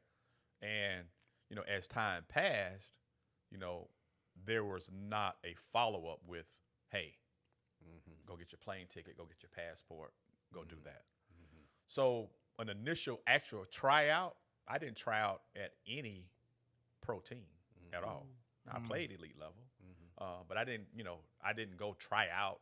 There was no combine or any of that stuff going on back then. Like it's a different day. Yeah, different day. You know what I'm saying? So again, when you look at the numbers, I was a starter for 2 years at Bama. Number wise, I mean, my numbers didn't add up to the elite guys that were playing. Yeah. Even though I was starter. Now, obviously, could my profile been better? If I would have had, better numbers there, possible. But most of the guys, some of the better guys, like G. Waits, Gary Wakes, the homeboy up in Atlanta right now, he went and played. He started 4 years at Bama. He went and played overseas. And he was like a double-digit scorer guy. And he didn't go pro. He didn't go to the NBA, but he went pro in Europe. Yeah. So at that point in time, I mean, I came back home and got back to the east side, and Coach Carroll's like, hey, you ever think about coaching? I'm like, nah, not really. Like, honestly, like, you're a coach on the floor for me. Yeah. I need you to come out and help me. Yeah. Be an assistant coach with the guys, and at that point in time, it was LaRon. That was LaRon's senior year, I want to say. Yep. It was LaRon's senior year because we went to the Final Four. Yep. I think we lost to Lake Wales, I believe. Yep. And I was an assistant on the team. Help out these guys, look up to you, and do the same things you did when you was as a point guard. Just echo, what we're doing. The system. Yeah. So it was nothing that I didn't know as far as but just learning how to coach and learning how to teach, learning how to motivate, and me being close to their age and just freshly removed from college, you know, that had a big impact for our guys. Well, at the I time. can definitely attest to that. We just had our screening thing, and we're talking to Ralph Griggs. Okay. And Ralph was just kind of reminiscing a little bit, and he talked about you coming in, being a coach, and how, you know, Coach Carroll had his system, but you came in with some new ideas of how to do certain things, and he said that was very beneficial to him as a two guard for you to come in at that time and give the knowledge that you had for the team. So, you know, all your experiences, right, and that being your first time kind of getting on the coaching staff, affecting players like you did, and then you had the opportunity when Coach Carroll retired, you became the head coach of Southeast. How was that experience? And all right, what did that mean to you now going from a player to being a head coach now? I mean, it was special. It was a special moment. I remember Coach telling me, like, hey, you know, it's maybe my last year, but I don't want to leave the program in nobody else's hands unless, you know, it's your hands, because, you know, you came through the system. You know what it takes to be a Southeast Seminole. You know, we were family, in which I you know, totally agree with all those sentiments of how that whole, not just Coach Carroll, but Coach Meckley, Shappett, Eberly, like it was more family, and, you know, our teachers were our coaches. Like, they were on campus. So, you know, Coach Harder, like, I can keep going on to those names that poured into us. Now to get an opportunity to be the head coach, you know, and be side by side with some of my guys, it was just like a surreal moment. You know what I'm saying? So it was definitely a crowning point for me professionally early on, getting into coaching, and then having an opportunity to lead, you know, the Southeast Seminoles to a game every night. You know, first year, you know, Adrian McPherson. As my first year as a head coach, AD's a senior. As a head coach. So the moments and being involved with the whole, you know, hoopla of you know, having a chance to, you know, play for a state title. You know, we came up, you know, lost to Brandon. Brandon High School in Brandon. But I mean, I couldn't have written it up better than how it happened, honestly, to be in my first year. And you know, having the talent that I had. You know, football or basketball, but at Southeast High School, football and basketball, it was intertwined. You know what I'm saying? Like, your better teams, you better have some football players on the team. How was that managing? Too. I mean, be a head coach and having AD, who was Mr. Basketball that year, as your first guy. Like, I mean, he was a point guard, he was a scorer, he was a finisher. Like, how was that having? I mean, I know that made your job a lot easier, but no doubt. But at the same time, because you had to. I mean, did you give him the green light? Like, how did you manage him as a player? Well, I think, honestly, you know, you allow a guy like that was, you know, AD wasn't normal. He was very gifted, and he was another kid. When I say gifted, I don't want to. Sometimes when you say gift and very talented, people use it, and it's almost like you may take away from how hard they worked on their game. You know, he was just talented. Cliff was just talented. Elliot was just talented. When you talk about guys like Adrian or those guys that are elite, there's a lot of work that went in. Work ethic. You know, Adrian worked. I mean, he could be at practice, and once football practice over, he's in the gym going through basketball stuff, fine-tuning just to stay in sync. Like, I seen this with my own eyes. So he could be, you know, him and Floyd may be working on some stuff at home. And, I mean, he was always working. So to see that level of dedication to be great, I mean, you know, from a kid, that was all world in football. Hell, there's all world in basketballs too. Yeah. He could have went Power 5 in football. He went Power 5 in basketball. Yeah. Like that ain't normal. That's not normal now. Let's keep it a buck. That's not normal activity. That's not normal activity. Don't let nobody fool you.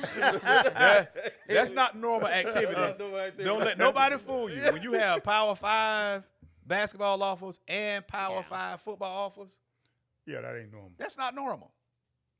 That's just not normal. I don't, Yeah. It ain't even normal. It ain't even normal now. It ain't normal now. It's 2025. Like, come on. But the kid, he worked. Hey, you give credit to Floyd and Henrietta. They did a great job of raising him. They kept his work ethic. It was about work. Floyd was a very good basketball player himself. Played at Manatee Community College. Well respected, and used to play with Floyd. Sometimes open court somewhere around, but always been a class act. So seeing Adrian having that competitive spirit and just flying around, I gotta tell this story. We're playing his senior year. We're playing St. Pete Lakewood. Now St. Pete Lakewood. Now when they come to town, now they gonna bring they gonna bring their crew. They had a star player too. Yeah, they had Marcus Morrison. Marcus Morrison. And then, but y'all used to call him Showtime. Showtime. Absolutely. Listen, I remember this. We playing at Southeast High School, and this was the first time we played them. And when Lakewood come out right before JV, they kind of come out. And they start doing Lakewood. They start jumping around in a circle. Lakewood. They start like bopping around. We run this all the whole day. Got a nice little chant going. Yeah. They start doing that as JV game is going on, about to end, and we're coming out from our locker room on the side. So we come walking out, and we walking out. Adrian, Tubb, I want to say probably Jaworski, those guys.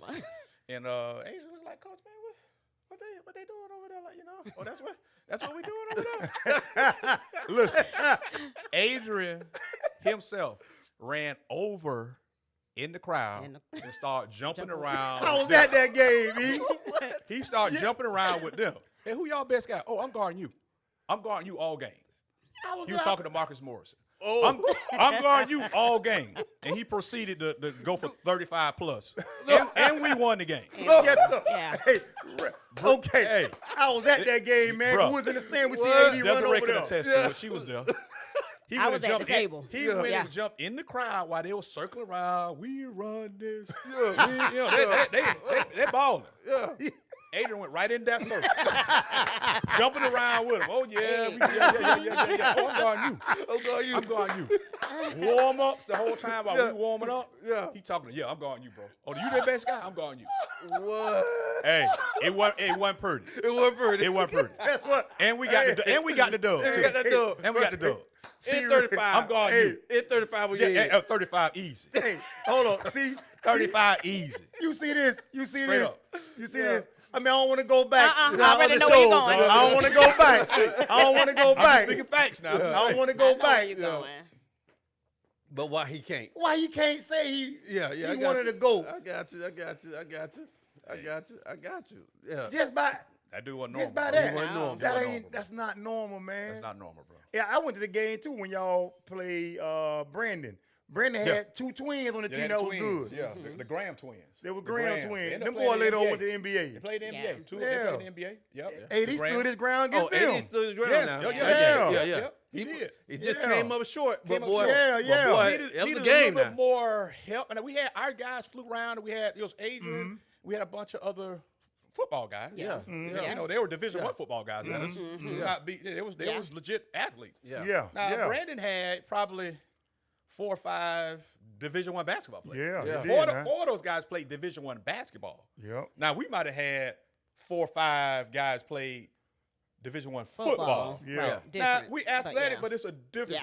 It's a difference. Yeah. It's a Yeah. There's a difference. Yeah. Yeah. You know, the IQ, Yeah. this, that, and the third. Yeah. That's Yeah. all they did was basketball. They Yeah. ain't play Yeah. football. Yeah. Everybody on that Brandon team was full-time basketball. Basketball. Yeah. Now, we had AD and maybe a couple other guys, and the rest were football guys. Now, we going to compete. we going to fly around and do what we need to do to try to win every game. Now, you read up with 4 or 5 Division I basketball players. That's a different matchup. Wow. We still competed though. Didn't back down from anything for sure. So but when you became the coach at Southeast, your first game as a head coach, was you nervous? How you felt? Like, golly, you the coach now, E. Wow. I know to us outside looking in, I can speak for me. It was like almost like unbelievable. Mm-hmm. You know what I'm saying? Because coming up, how we came up, Yeah. we don't see the future. Correct. I'm pretty sure that you ain't see the future you being the head No, coach at no Southeast no, High no, School. sir. Yeah. Absolutely Right. not. You know, after all your travels. No, I did not. Now you the coach. Boom. Wow. Here it is, E. You at Southeast, the school we've been knowing all our life. Right. Absolutely. Now you the head basketball coach at Southeast. Your first game as a head coach, was you nervous? How did you feel? like, golly? I mean, you know, as an athlete, you kind of go into game mode. Uh-huh. Rich, you might can attest to it. Like, it's almost like, you know, getting a chance to play in front of 15 or 20,000 or 30, football 60, 70,000. But having an opportunity to play in front of packed out stadiums and being so zoned into the game, you really don't pay attention to the stands or who's coming in or anything like that. And I've always felt myself, even coaching now or coaching period, once game time starts and stuff of that nature, there's a switch that flips mentally. And there's a lot of times I can think of, like you say, the first time playing, coaching, that, you know, it's just, I'm trying to lock in and, you know, I'm in battle mode. It's just a different switch. You know, it's like, okay, how could you be so mild-mannered and then as soon as the ball go up, it's like, oh, who's that dude? Like, I can't believe he's talking like that. Or it's a different switch for me. Like, and I think Reggie can attest to it. Like, it happens automatically because you're in competition. Yeah. And you know what you need to do. Even if I'm coaching, it's like, oh, man, okay, we finna play, man. I'm not really thinking, man, we at Southeast. We competing. I got Adrian McPherson. I got, we finna, I love my chances. You know what I'm saying? I love my guys. You know what I'm saying? So I know one thing, we're not gonna be scared. Not this group, not from the east side, not this generation. This generation I know ain't. We gonna fly around and we finna see what we gonna do and get it done. So a lot of excitement and you gonna have the butterflies. Kind of uneasy on this. You can't really eat nothing.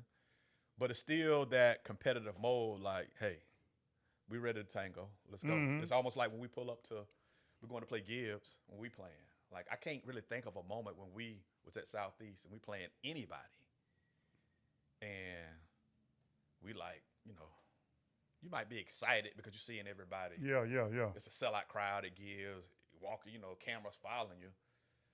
But you ain't scared. We ain't scared of the moment. We done been in too many battles before this. I mean, our generation. You know what I'm saying? Hey, you got to go. We playing the Spartans over there. We playing. I mean, I could think of plenty of battles where it's like, man, we Southeast High School. I mean, it was never like, man, we worried about. It was just that certain mindset. So I carried it over. In coaching, where you flip a switch and it's just. You may be a different dude for them 32 minutes. Leave, boy. That's right. You may be a different dude mentally. It's just a different. It's you get kind of zoned into what's going on. Honestly. That's why I asked that, because I know now as a coach, you got to be detailed. Yeah, you got to be detailed. Man, you got to draw up plays that's suitable for the players that you got. How can y'all get these players to buy into what I'm drawing up? Because you see the game totally different. No doubt. Than what they see. 1,000%. Now it's your turn to like, okay, now I see what Coach Carroll been through. Yes. Dealing with us. Now I see what Whip Sanders been through dealing with us in Alabama. Now it's on me now. Yeah. Now I got to get this thing together. You got to process it. You got to be able to, hey, they're looking at you. Hey, Coach, what are we finna run? What we doing, Coach? Like, what offense we going to be running? That. So, and hopefully in the preparation of what I've done with the guys, to help them prepare for the moment. Yeah. Where you're preparing for, 8 seconds left, baseline, or 2 seconds left, far end of the court. These are the special situations that you work on to try to prepare them. And so it's rep, hopefully. So when it's time, when the bright lights are on, and we do know, like, practice and bright lights are two different things. We know plenty of practice All-Americans. And can the church say amen on that part? Yes, sir. We know plenty of people that do Let the really church very say well. amen. We know plenty of people that do very well when the lights are off. Yes, sir. When the lights come on, it's like, yo, Yes, sir. what are we doing? Stage Yeah, fright. what Uh-huh. are we doing? So hopefully the preparation and the prep and the rep of everything that we've done leading up to that point help eases, their confidence when that time happens. Okay, we're doing this. Oh, okay, yeah, boom, and we're able to hopefully execute it. Yeah. So that's tougher now Yeah. than ever, because whenever kids nowadays are doing the same thing over and over, especially from the training side of it, if you're not doing something like cute or with 5 balls and tennis balls and all this stuff that I'm going to say it here on Truth Be Told, a lot of the stuff don't translate to 5-on-5 basketball. But it's good to take your parents' money for you. You know, there's a lot of training that's going on. Let me go ahead and say it. There's a lot of stuff that's going on. A lot of guys are repping things that don't translate to 5-on-5 basketball, and some may say 11-on-11 football. You got guys coming off the line and they doing the hully gully, they doing the 2-step before they run their route. The guy got 2 seconds to get 3 seconds to get the ball off.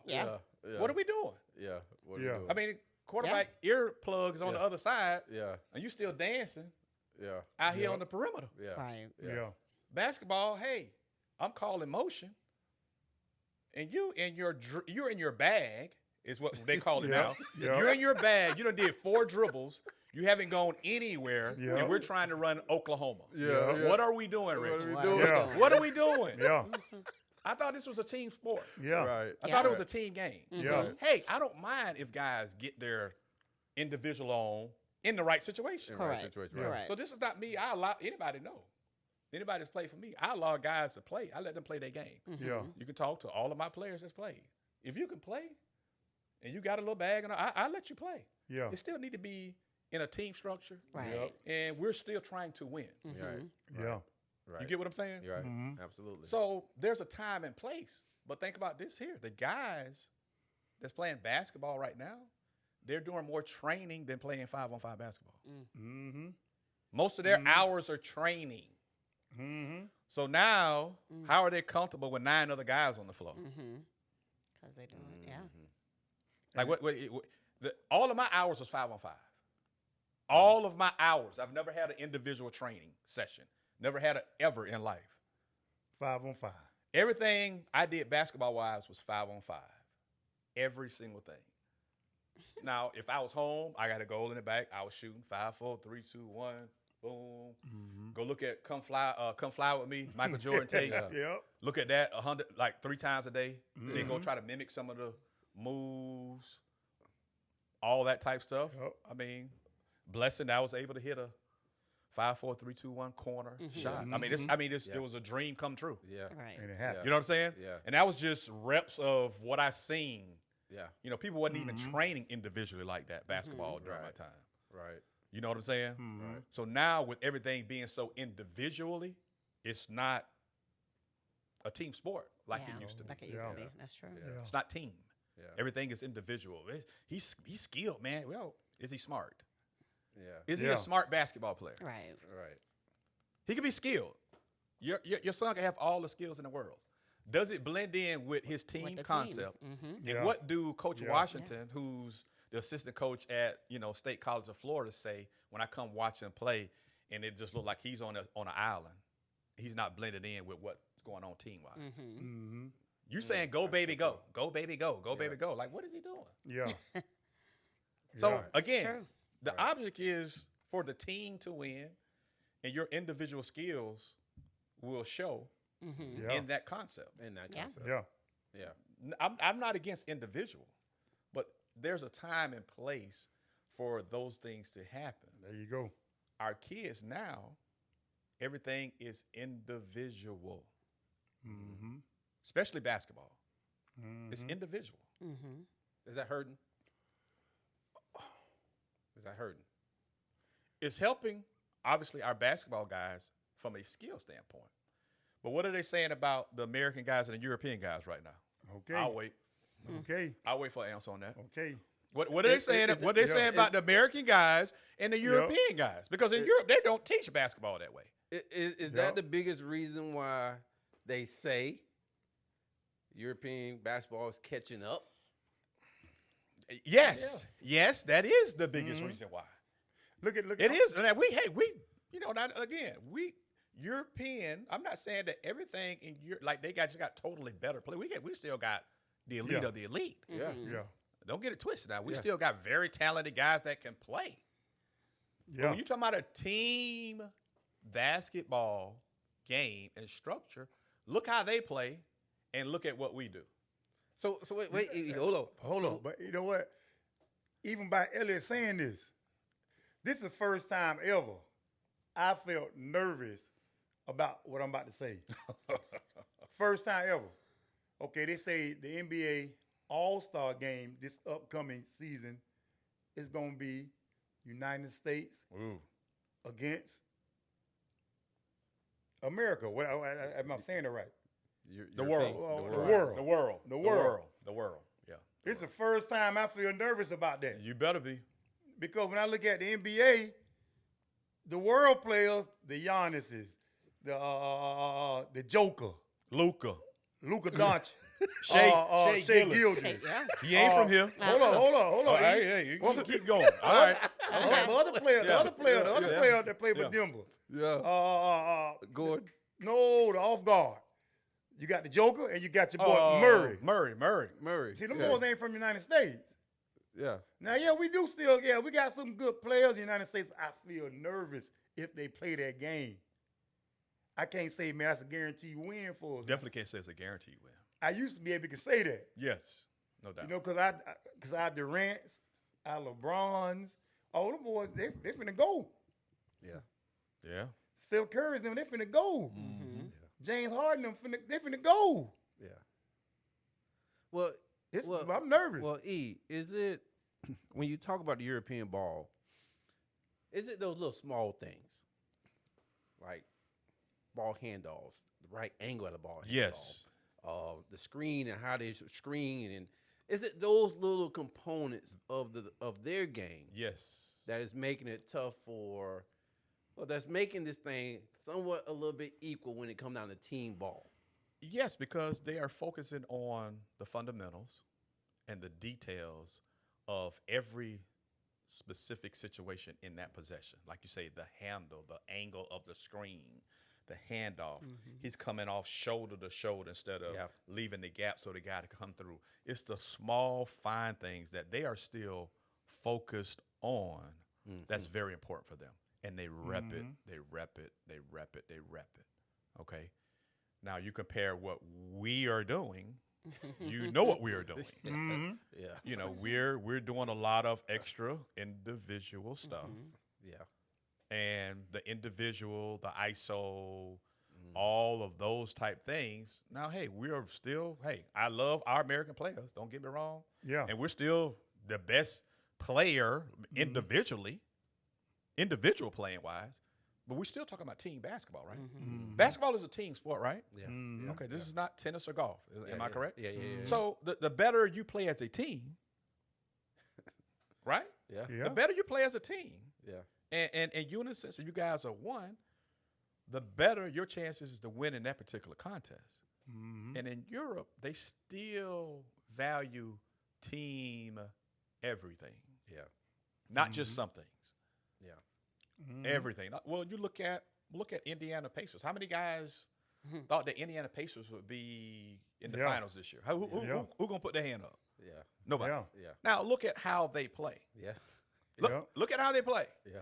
Yeah. Right? They move the basketball. They play more team basketball, share. They don't have the shot, this, that, and the third.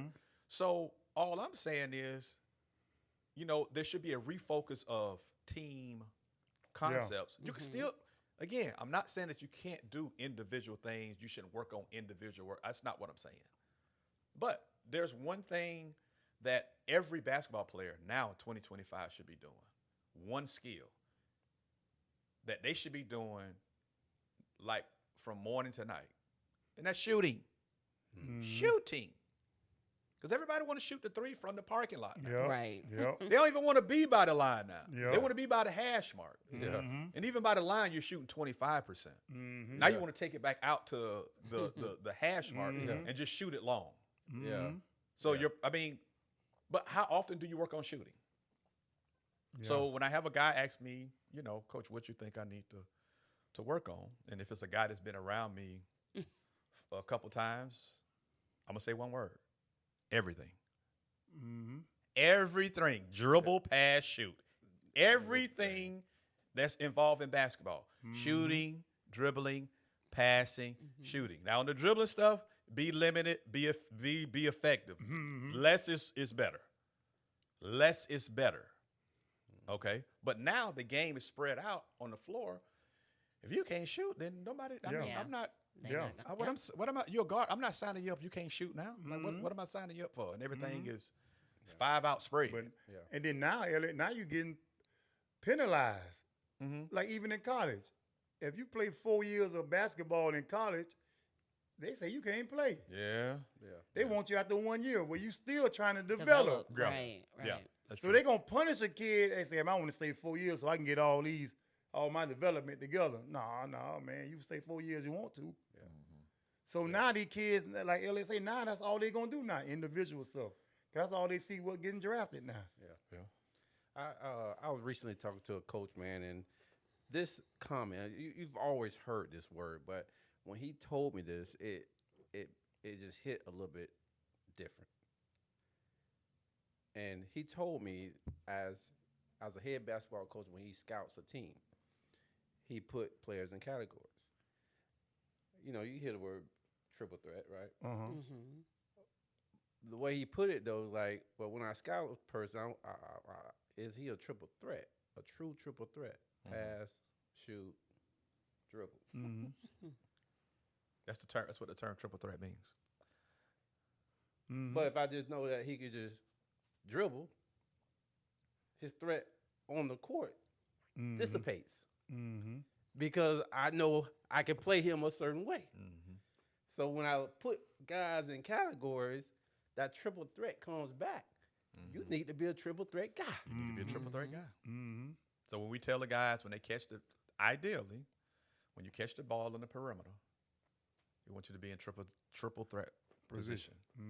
So if you're in triple threat position, you can dribble, you can pass, and you can shoot.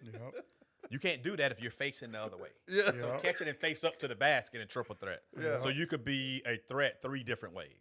That's basic, fundamental. Now, if they do that, that's a whole nother subject. We can break down fields. Okay, Caden, what did you? Hey, did you triple threat here? Oh no, I didn't.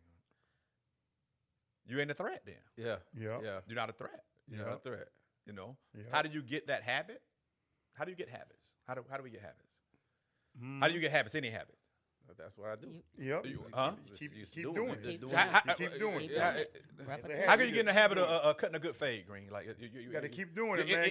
Keep practicing. But see, Yeah, we keep want practicing, to, especially now, we want to have the secret way of working. That listen, it's work. It's work. Hey, son, you want to be a good cornerback? I need your aces to backpedal every day. Just backpedal. Then plan and go. Backpedal. You're going to backpedal. Your cornerback, backpedal. Backpedal. Get it in every day. Some type of backpedal. Something. Plant and go. Then we add on. If I want to become a better shooter, I need to be shooting 500 to 1,000 shots. You think Tiger Woods is only swinging the ball? Come on now. Let's keep it a buck here. I just watched King Richard here. Okay, Serena. Venus. Hey, listen, it's work. It's work. That We work want in, man. magical things to happen. Right. We want instant oatmeal instead of the pot. We want instant. We don't want to put the work in, and when things don't start happening, it's Reggie's fault. It's Coach Washington's fault because your son shot the ball and he missed it. He shot it 10 times. He made 2 of them. What you want me? What do you want me to do about that? If you gave my son 10 times to shoot the basketball, he made it 2 times. I'm not gonna lie to my son and say, "Hey, man, you did a good job shooting the basketball, bro. Like, we got to get in the gym, bro. We gotta get some work in." I'm gonna keep it positive. Yeah.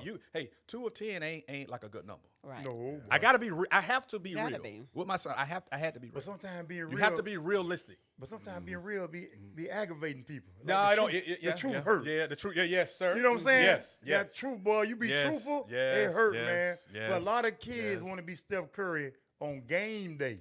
Yes. But they don't want to be Steph Curry when it's working out. When they don't see Steph Curry shooting 1,000 shots in one day. They think he just show up to the game and this man, that boy putting in shot. That man done worked out 2 times before the game. But they don't see that. Yeah. They done worked out 2. They got it on Netflix now. The amount of work that LeBron and those guys are doing, still now, he 40 plus years old. Yeah, man. Like, these guys are, they barely seeing their wife and kids at home because of the work. Yeah. But again, true story. When you tell the truth here, in this generation here, Oh, boy. we don't like, boy, look, Boy. real. Real. We don't, boy. listen, Yeah. we don't want to hear that. No, Oh, sir. yeah, I think he ain't. Listen. Yeah. Now, if you're talking to me, if I'm not an expert in my field, then I can understand that. Right. If I'm talking about something I don't know. Yeah. You know what I'm saying? Yeah. If I'm talking about trying to be a barber, I'm going to see my barber. best friend. Yeah. Correct. Yeah. And I know I'm going to see Yeah. whoever that cut hair, knock, or Dooney, or whomever that has the hours, the over 100,000 hours, whatever, 10,000 steps, 10,000, all that, all that famous saying stuff. Yeah. It's still, again, when you're getting wise counsel, you need to know that. If I'm trying to go to the moon, I'm not talking to a barber. I'm talking to an astronaut. That's right. You understand what I'm saying? That's If I'm trying to go to the SEC and play at the University of Florida, Yeah. I know quite a few guys that's done that. Yeah. Reggie Yeah. Davis is Yeah. one of those guys that's done that. Yeah. Brian Doc Pollard is one of those guys that's done that. Yeah. You know, Brian Poole. Yeah. I can keep going on a long list of names. Not Yeah. too long now, not too long. I won't get too spotty with it. But I know guys that's been an expert at their field. We got a lot of people that's listening to guys. Then you look back at their resume. Why are you even listening to what's coming out? Ooh, child. Hey, I'm boy. just being honest with you right now. Hey. I'm being honest with you. man. I'm being honest But with you I right told now. y'all. I'm just being honest with you right now. Why? Yeah. Why? I understand. Okay, but like, look at resume. When you go to the doctor, you want the best doctor, right? right. That's right. The best resume. Yeah. Yeah. And that's nothing. That's not nothing harsh or anything. Yeah. Right. That's like, okay, if you're trying to go play at a high level, hey, go pick that guy brain. That's right. Hey, Yep. that guy that played in the SEC cornerback, go talk to Reggie. You need to talk to Fabe. You need to talk to Jay Dow. You need to talk to, A-Sant. Those guys that's been there in them rooms that most people have not been there. But right now, there's a lot of noise. And the qualified noise is getting drowned out by the non-qualified. Yes, sir. Because bro. that's louder. Oh, it's yeah, louder. now. Because it's louder. Yes, sir. And I'll now. go back to what Reggie said. You know, we have very similar demeanors. You know, kind of introverted. And that's fine. That's cool. You know, reserved or whatever the case is. You know, we don't tend to get the same. What is it? What the kids call it? Is it Riz? What is it? The fun? What is it? What's the term? You know, I be lost, so I don't even you're know. on a team, and the loud guys always get the attention. Oh, yeah, Even, now. come on now. Let's, Yeah. Oh, the yeah, loud- now. let's go to Green. Oh, Come on yeah. now. Yeah. That's Hey, great. the loud guys, the loud guys, Uh-huh. the flashy guys, That's real. they Yeah. always get the more benefit of the doubt than, you know. Oh, Than yeah, the now. one that's reserved and That's laid what- back. Oh, But yeah, you know now. your junk. At least I have a witness in the building. Yeah. for sure. Absolutely. You know what I'm Yeah. saying? So when you look at it from that perspective, if all of that loud and communication is getting the attention of people that need to hear expert advice from people that's done it before, how do they hear it? How do they sift through and find, hey, Reggie, like what's it like, playing in the SEC? What's it like playing in Rupp Arena in Kentucky when it's 20,000 people? I don't. Not many people can tell Not many people can. No. Yeah. Right. Real. Yeah, Not many I people can. tell you that. Yeah. Huh? Yeah. If you haven't been in Yeah. the trenches doing that. Yeah. Yeah. But But see, they don't want to hear that. They don't want to hear the truth. They want to hear a bunch of They want the lies, fluff. man. A bunch They of want the lies. fluff, And yeah. hey, look at him, man. I'm a barber. yeah. And them lies do sound good in the shop. But they can make them damn lies sound so good. God, dog. Yeah. But and I know they lies. Yeah. I know they lies. Yeah. But boy, it ain't nothing like the truth. Yeah. You know, yeah, it might hurt, but if you got any conscience, man, you got any brains, you know that hurt gonna turn to respect later on. Like, dang, he done told me the truth. It hurt me, man, but it's the truth. But they don't want to hear the truth, man. Yeah. They don't want to hear it. It's so sensitive now. Yeah. I mean, It's so sensitive. I used to be, Elliot, no, I used to be quiet too. I ain't do a lot of Yeah. talking and stuff. Mm-hmm. Until something came across me and said, Green, man, forget what these cats think. Right. Yeah. Man, speak your mind. Yeah.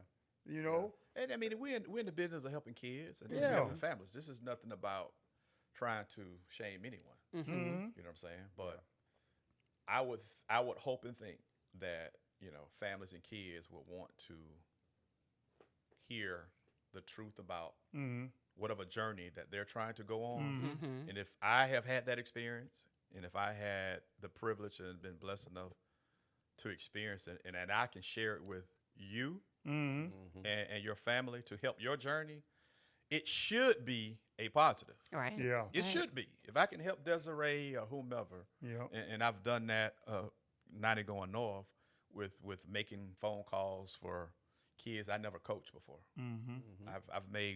I've placed a gazillion kids that kids don't even know that I make the phone call for. Yeah. Yeah. Like, and it's not about me saying, hey, most people don't even know it. Still don't know it to this day. Yeah. That's happening this year, last year. I can go every year. Mm-hmm. Yeah. But if I can help somebody in the area, I'm gonna do that. Mm-hmm. And I can make a phone call for somebody that wants to, and I can help advance that. That's my duty. I'm Right. I'm Tom Washington's son. That's what it's all So about. we've done a lot of helping. My dad has never been paid a cent for coaching in his 40, 50 plus years I'm of talking coaching, about, boy. ever. And he's had who's of coaching. Right. I'm trying And to I have tell the you, privilege boy. of being paid full time to be just Yeah. coach. Yeah. No teaching, just coach. That's why I evaluate talent. I'm a professional coach. Well, So- let me ask you this. We're gonna close up after this. Yep.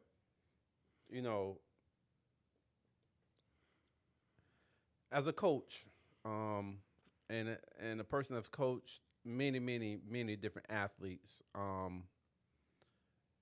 there's still a difference when you have an all-world son Mm-hmm.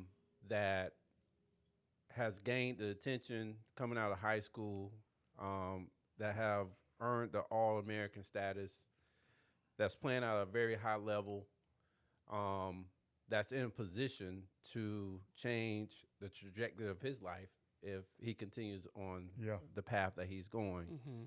As a father, how do you, I don't want to say coach that, but how do you mentor that? Can you mentor him? I know it's always a dynamic between son and father. But how is that been in this position that you're in now? Because this is the first time of this when your blood is in this position. Mm-hmm. How do you do that? I try to make sure that he is, staying in the moment and appreciating every single day that he's at Penn State and appreciating the process. Mm-hmm. Because I think so many times things can get to a point where it's so quick and you kind of take where you at in your life for granted. Having a chance to be in a program like that and be involved with the success that they have had, coming in and just doubling down on enjoying every moment that you have and wake up. It's like, man, I'm at Penn State. Right. So to make sure he's humble and like, wow, like look around because this is, I tell him this all the time. you're living the best time of your living the best time of your life. You know, you're in school, you're at a Power 5 school, you're at top 3, 4, 5 academics, you're getting a free education. He can get his master's paid for free of charge. You're getting paid to play the sport that you love to play. You know, you can eat for free. You don't pay for anything. Continue to factor in what is happening. I don't want you to like take this moment and just fly by, because even if you get to the point where you have the opportunity to play next level at the pro level, you know, income bills, more responsibilities. Right now, you got to, you know, everything's paid for. They pay for your apartment. They pay for all your food. You don't know that bill. You don't know the bill. Yeah. Right. Yeah, you don't even know what that bill. You don't is. even know. Right. So I'm trying to make sure that he's staying in the moment every day to appreciate like what he's receiving. Yeah. And still be real with them. Yeah. From a father. I'm always gonna be father. I don't care if you're 95, 55, whatever. It don't matter. I'm your daddy at the end of the day. I don't care if you're married. I'm still your daddy. Yeah. You can have more than one wife. You might get married and divorced. Hey, I'm just keeping it in the book. You know But you're going to always be your daddy. Hey, I'm gonna always be. You gonna always have one mama. Yeah. And you gonna always have one daddy. Yeah, At the end of the day. So there should always be a level of respect. Yeah. Regardless if you got a wife or not, don't really matter. Yeah. Yeah. You got to be respectful. Respectful to adults. Respectful to your family. And again, enjoy the moment. Yeah. I just want him to really enjoy where he's at, you know, of walking on campus, just the little things as a college student that you may take for granted. And to keep working, because you didn't get here by accident, right? You know, excellence is never an accident. You worked to get here. Yeah. Oh, yeah. Yes. So when you think back to when you was 8th, 9th grade and start really fine-tuning it and all the work and all the summer stuff at Venice and all the extra work, all the 707. Look at the amount of hours that you put in. So again, it's not an accident. You know, you've earned it. Like I've said when we were talking about Cliff and some of the guys that's made it that level, we all that's made it at our level. Like you've earned it. So now enjoy it, but continue to keep your foot on the pedal, because at any point in time, they can bring somebody in. Yes, sir. So you can't like rest on your laurels. You got to always continue to try to be, you know, that guy in the room and every day. But you know, that's a big stickler for me to communicate with him, and also make sure he tries to network. Oh yeah. Oh yeah. I mean, networking, that's an underrated. Oh yes, it is. That's underrated to the ninth degree. Yeah. I don't think we say enough about networking You're not at that lying. level. You're not lying. But you're amongst a lot of people that you may not see. You're amongst people you may be a partner in your business. Oh man. If we all can do it again, I'm sure we would network a lot more than what we did. Networking, boy. I know you would, Reggie, being in Florida. I mean, but networking, even green networking, I would too as well. Hey. You know, just simple, maybe simple things. That'll help us out later on in life. Later on in life. Yeah. That's big. Yes, sir, boy. I'm just ending off this, man. It's so funny you say that, but it's the experience that you went through, right? Because you was there. Yeah. But you didn't take advantage of that, right? And looking back on things, that was the number one thing I told my son. When you get there, there's no unfamiliar people. You get to know everybody. Yes, absolutely. Because you just never know. Absolutely. That person, like you said, Absolutely. could be your business partner Could be your down the business. road. Absolutely. And here's the thing. They doing it because I like him. Yeah. Right. Absolutely. Absolutely. You know what I'm saying? Very true. Doing it because I like him. Very true. That's a big word too. Networking. Yeah, boy. Networking in life alone is shoot. You need to be trying to do that. Yeah, man. Yeah. Yes, sir. Well, I tell you what, Yeah. I'm not going to take this interview for granted, Coach E. I want to say thank you, man. Appreciate you, for brother. dropping in on Troof Be Told. You Yes, you sir, dropped. boy. I mean, just your story alone and the knowledge that you dropped. I look forward for this episode being released. I hope that who's ever out there, parent or young person, learn something from this conversation. I think a lot of times when you do have people that have been through the fire, that has walked that walk before. Don't listen to those voices, like you said, Coach E, that could be a little bit louder, that don't have a resume. Right. You know what I'm saying? Yeah. You need to probably pay attention to who the people in your community and what they've done. Yeah. Correct. Because those people are coming not just from talk or he say, she say, but they Yeah. come from experience. Yeah. Even if it's something that they did wrong Right. in that time frame, Yeah. but they learned something from it, and Yeah. I can give it to you. Absolutely. So I want to thank you so much, man. I really appreciate that. Yes, sir, brother. I want to, Green, you got a shout out, big dog? Man, look, man. First of all, I was waiting for this interview, and as you see, I ain't do a whole lot because I ain't want to make it about me, Elliot. I want Elliot to tell his story, and that's it. Because we could have been going for 5 hours. Yeah. 5 hours, man. No doubt. But I want to give a shout out to Elliot. You know, being his best friend. Shoot, man, we've been friends. I don't know. I'm 55 years old, man. So I'm gonna say back in the 80s. Yeah. Yeah. Yeah. You know, the best man in his wedding. Yeah. Yes, sir. You know what I'm saying? So we go far, far back, Yeah, man. right, Far right, back, man. And I really appreciate just being on camera with him. Yeah. We ain't never did this before. Yeah. Absolutely. I mean, I know this ain't no ESPN and all Yeah. that, but this is my damn show. Right, right. Truth be told, you know. So That's true. That's Truth be told. yeah, just being on camera with him. Yeah. You know, the love I got for him, Yeah.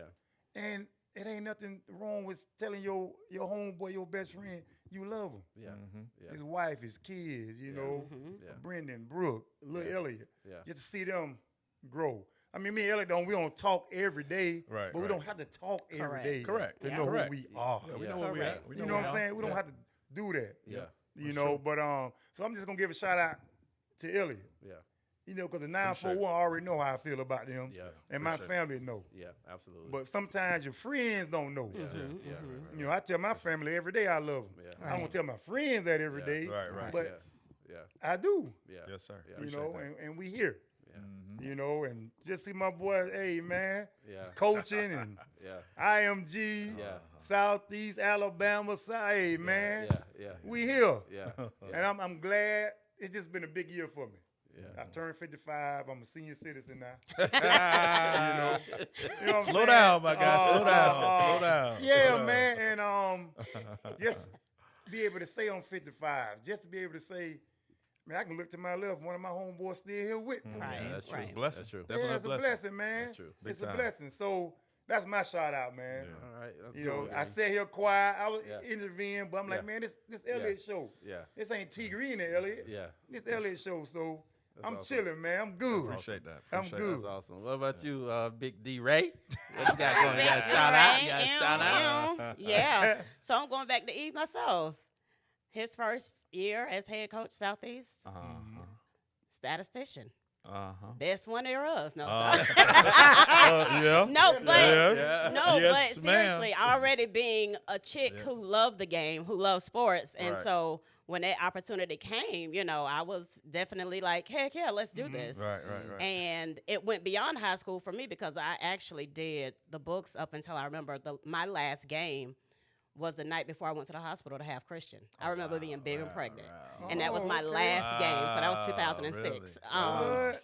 So yeah, and even now, like I find myself like he knew when something was presented. I was like, oh, so I got my job back. Right. But you know, but things yeah, happen. yeah. But Right. but yeah, no, shout out to E. I Yep. still got my sweatsuit, you know, Okay. and I can still fit it. All right. Yes, ma'am. but you know, the fun times during basketball Right. season Yep. and just you know, developing an even bigger love for the game once you know the ins and outs of Yeah. things, you know. No doubt. So you know, I appreciate you. Welcome. Thank you. For Yeah. everything. Thank you, ma'am. Yeah. Thank you, ma'am. And Thank you. and like Thank Green you. said, the family. I was trying to get Nikki to have Brooke on my birthday, but she Oh, came a wow. week early, Wow. you know. And then so just seeing the kids grow Right, up. So right, Yes, sir. Crazy. Yes, sir. Crazy. Yeah. Crazy. Crazy. All right. It that's good. really, you know what? It was something I wanted to ask Elliot, man, right quick before you go. Elliot, listen. I got 3 coaches. I want to ask you this. Okay. I got 3 coaches, right? We got John Thompson, you know, at Georgetown. Yeah. Okay, we got Dean Smith, Okay. University of North Carolina. Yeah, okay. All right, and we got Mike Sajeski, that's Duke. Okay. Okay, that's Duke coach. Yeah. Okay. Listen, I want you to tell me which one of them coaches you wouldn't mind being your mentor. Which one of them coaches you wouldn't mind coaching alone, just being an assistant coach too. Okay. And which one of them coaches you just want to sit down and have a conversation with. Wow. You know what I'm saying? You Wow, got wow, John wow. Thompson, you got Dean Smith, and you got Mike Suggestion. Okay, that's a good one. That's good. That's so Wow. Yeah, that's good. Which one of them will you want mind for them to be your mentor? You got to pick one of them. I gotta say John Thompson. Okay, that's a good one. From a mentor side of it. I mean, Okay. we can talk on and off the court during his time being a top Division I high level African American coach that everybody respected to whether where he went. He was feared, Yeah. but respected. Not really feared in a negative way, but like he was so tall, big, he commanded the room. So from a mentor side of it, on and off dealing with all these, I would have to say John Thompson. As far as you say X's and O's, Yeah, which one you wouldn't mind being assistant coach to, like sitting at the bench right beside him? I would say Mike Krzyzewski. Mike Suggestion. I would say Mike. I would say Okay, him. all right. I would say he would be a really good guy to be sitting down and kind of, watching what he does in huddles and kind of, some of the semantics of comments on the sideline of his views of what's going on and how we make the adjustment. So that would seem to be very, very interesting coming from him out of that three. So Dean Smith would be the one you'll sit down and just have a conversation with. I would sit down and have a conversation with a lot more calmer. He seems like he's a great guy to have a conversation with. Very professional. I've met him multiple times. He was almost like a God figure in our era. Dean Smith. He's still a God figure in North Carolina. So he would be the perfect person to sit down and just gather up his wisdom from all of the greats he's coached. Worthy, Jordan, like I can keep going on a long list. Vince Carter. He would be the perfect conversation guy, I feel. Oh, 'Ause okay. He's like that's how he coaches. He doesn't Yeah. even yell coaching. So Yeah. he's the perfect Yeah, he conversation guy. Yeah. That's good. Yeah. Well, That's that's good, it. Greg. That's it. Yeah, that's Real, good. That was real, good. I appreciate you. That was saying good. I appreciate Hey, you. real, getting real, that. real, real. That was See, good. that come from the dome, Yeah, real. that was Oh, that- man, that come from That the definitely dome, came real. from the dome. That was Come good. from the dome, That real. was good. That was I good. like that. Yeah. Well, okay. Well, let me get my shot. That was good though, Greg. Yeah, I'm happy man. you did that. Very good. Because I want to make sure I get that out of him, man. Yeah. Well, I want to give a shout out to, everybody give a shout out to Coach E. I got to give one too. But this, Coach E, I give a shout out to Coach E because Coach E got different sides to him. You know what I'm saying? Yeah. Coach E got he got the Coach E. Yeah. He got the Coach X. Yep. Malcolm X. You know what I'm saying? Malcolm X. Whoa, wait a minute. Hold on. Malcolm X. Malcolm X. The reason why I said that, I think you're real. You Yeah. know, Oh, well, no doubt. When you No doubt. When Yeah. you talk, Yeah. you know what I'm saying. You give advice. You know, and like you said, you're not into the fluff, or to go with the crowd, or I'm gonna give you the real. Right. And I want to just say thanks for. If someone comes to you, I've come to you. Mm-hmm. I've had a phone call with Coach E because I needed some advice, or I wanted him to put some knowledge into one of my kids' heads. But I can just appreciate, because I know if I make that phone call, it's not going to be some fluff up, but it's going to be something that they need to hear. Yeah. Yes, sir. You know what I'm saying? Yes, sir. So I can definitely appreciate that. I want to just give you a shout out just for being that person that's going to stand on that rock and be who you are, and no matter what, not be that I'm going to be disrespectful, Right. but I'm going to just make sure that you understand, hey, this is just kind of how it is. This is my thought process about it, and I mean, you can take it and you can use it, or you don't have to. And guess what? It's all good. It's all good. Right. You know what I'm Yeah. saying? So just a big shout out to you for who you are, man. Appreciate it, bro. Appreciate it. To this community and to Thank you, other guys. people, because I don't even know if you. I'm gonna say this, E. There are certain people in the community that are silent mentors, Yeah. role models Mm-hmm. that people look up to and never even had a conversation Right. with them. you one of them people, if you Yeah. know it or not, Wow. Yeah. Wow. Wow. that Wow. people look up to you, man, and watch you, and will listen to what you have to say, and don't have to have a rhyme or reason to been around you, ever had an experience, but your name carries weight. Mm-hmm. And Wow. I just want you to know that many people don't have that. You do. I appreciate So it. just know that, man. Thank and you- I thank want you to for- give you that shout out. Thank you. Thank you for the All right. comments. Thank Yes, you. sir, Appreciate it, brother. brother. You got a Appreciate shout out, it. E? Well, hey, I'll shout out all you guys here for giving me the opportunity to come on Troof Be Told. Obviously, I've been, watching, different episodes and definitely see the development and the positive things that is brought to the community. Having a good dialogue amongst a multitude of subjects, I think is highly needed. And I think you guys represent it, obviously, the right way. So I would continue to encourage you guys to Thank you. Thank to you. make that impact. Yeah. Yes. And shout out my wife Nikki Mm-hmm.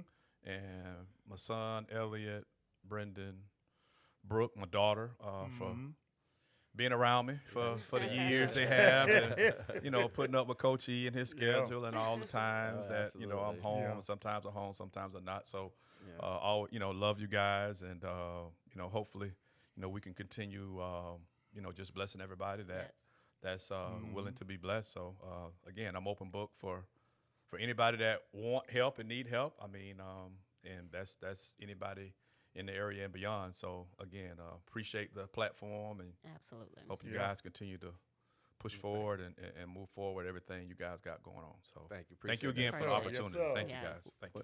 Well, just like Yes, that, sir, guys. boy. That's another episode. And man, let me tell you guys something, man. If you don't like, comment, and share this one, bro. I'm telling you, man. Man. I'm telling you, He bro. might come find you. Hey, I might come find you. You know what I'm saying? Hey, we gonna find him? I ain't scared. You know No, what I'm I- saying? wait, boy, that's Because one guess thing what? about you. One thing I do, I can see the bike page. You know what I'm saying? Yeah. I can see.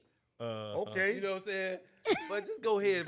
Before I do anything, I'm gonna give you the opportunity to get it right this season. You know what I'm saying? Right. So listen, man. Thank you guys so much. This is just Yeah. another episode.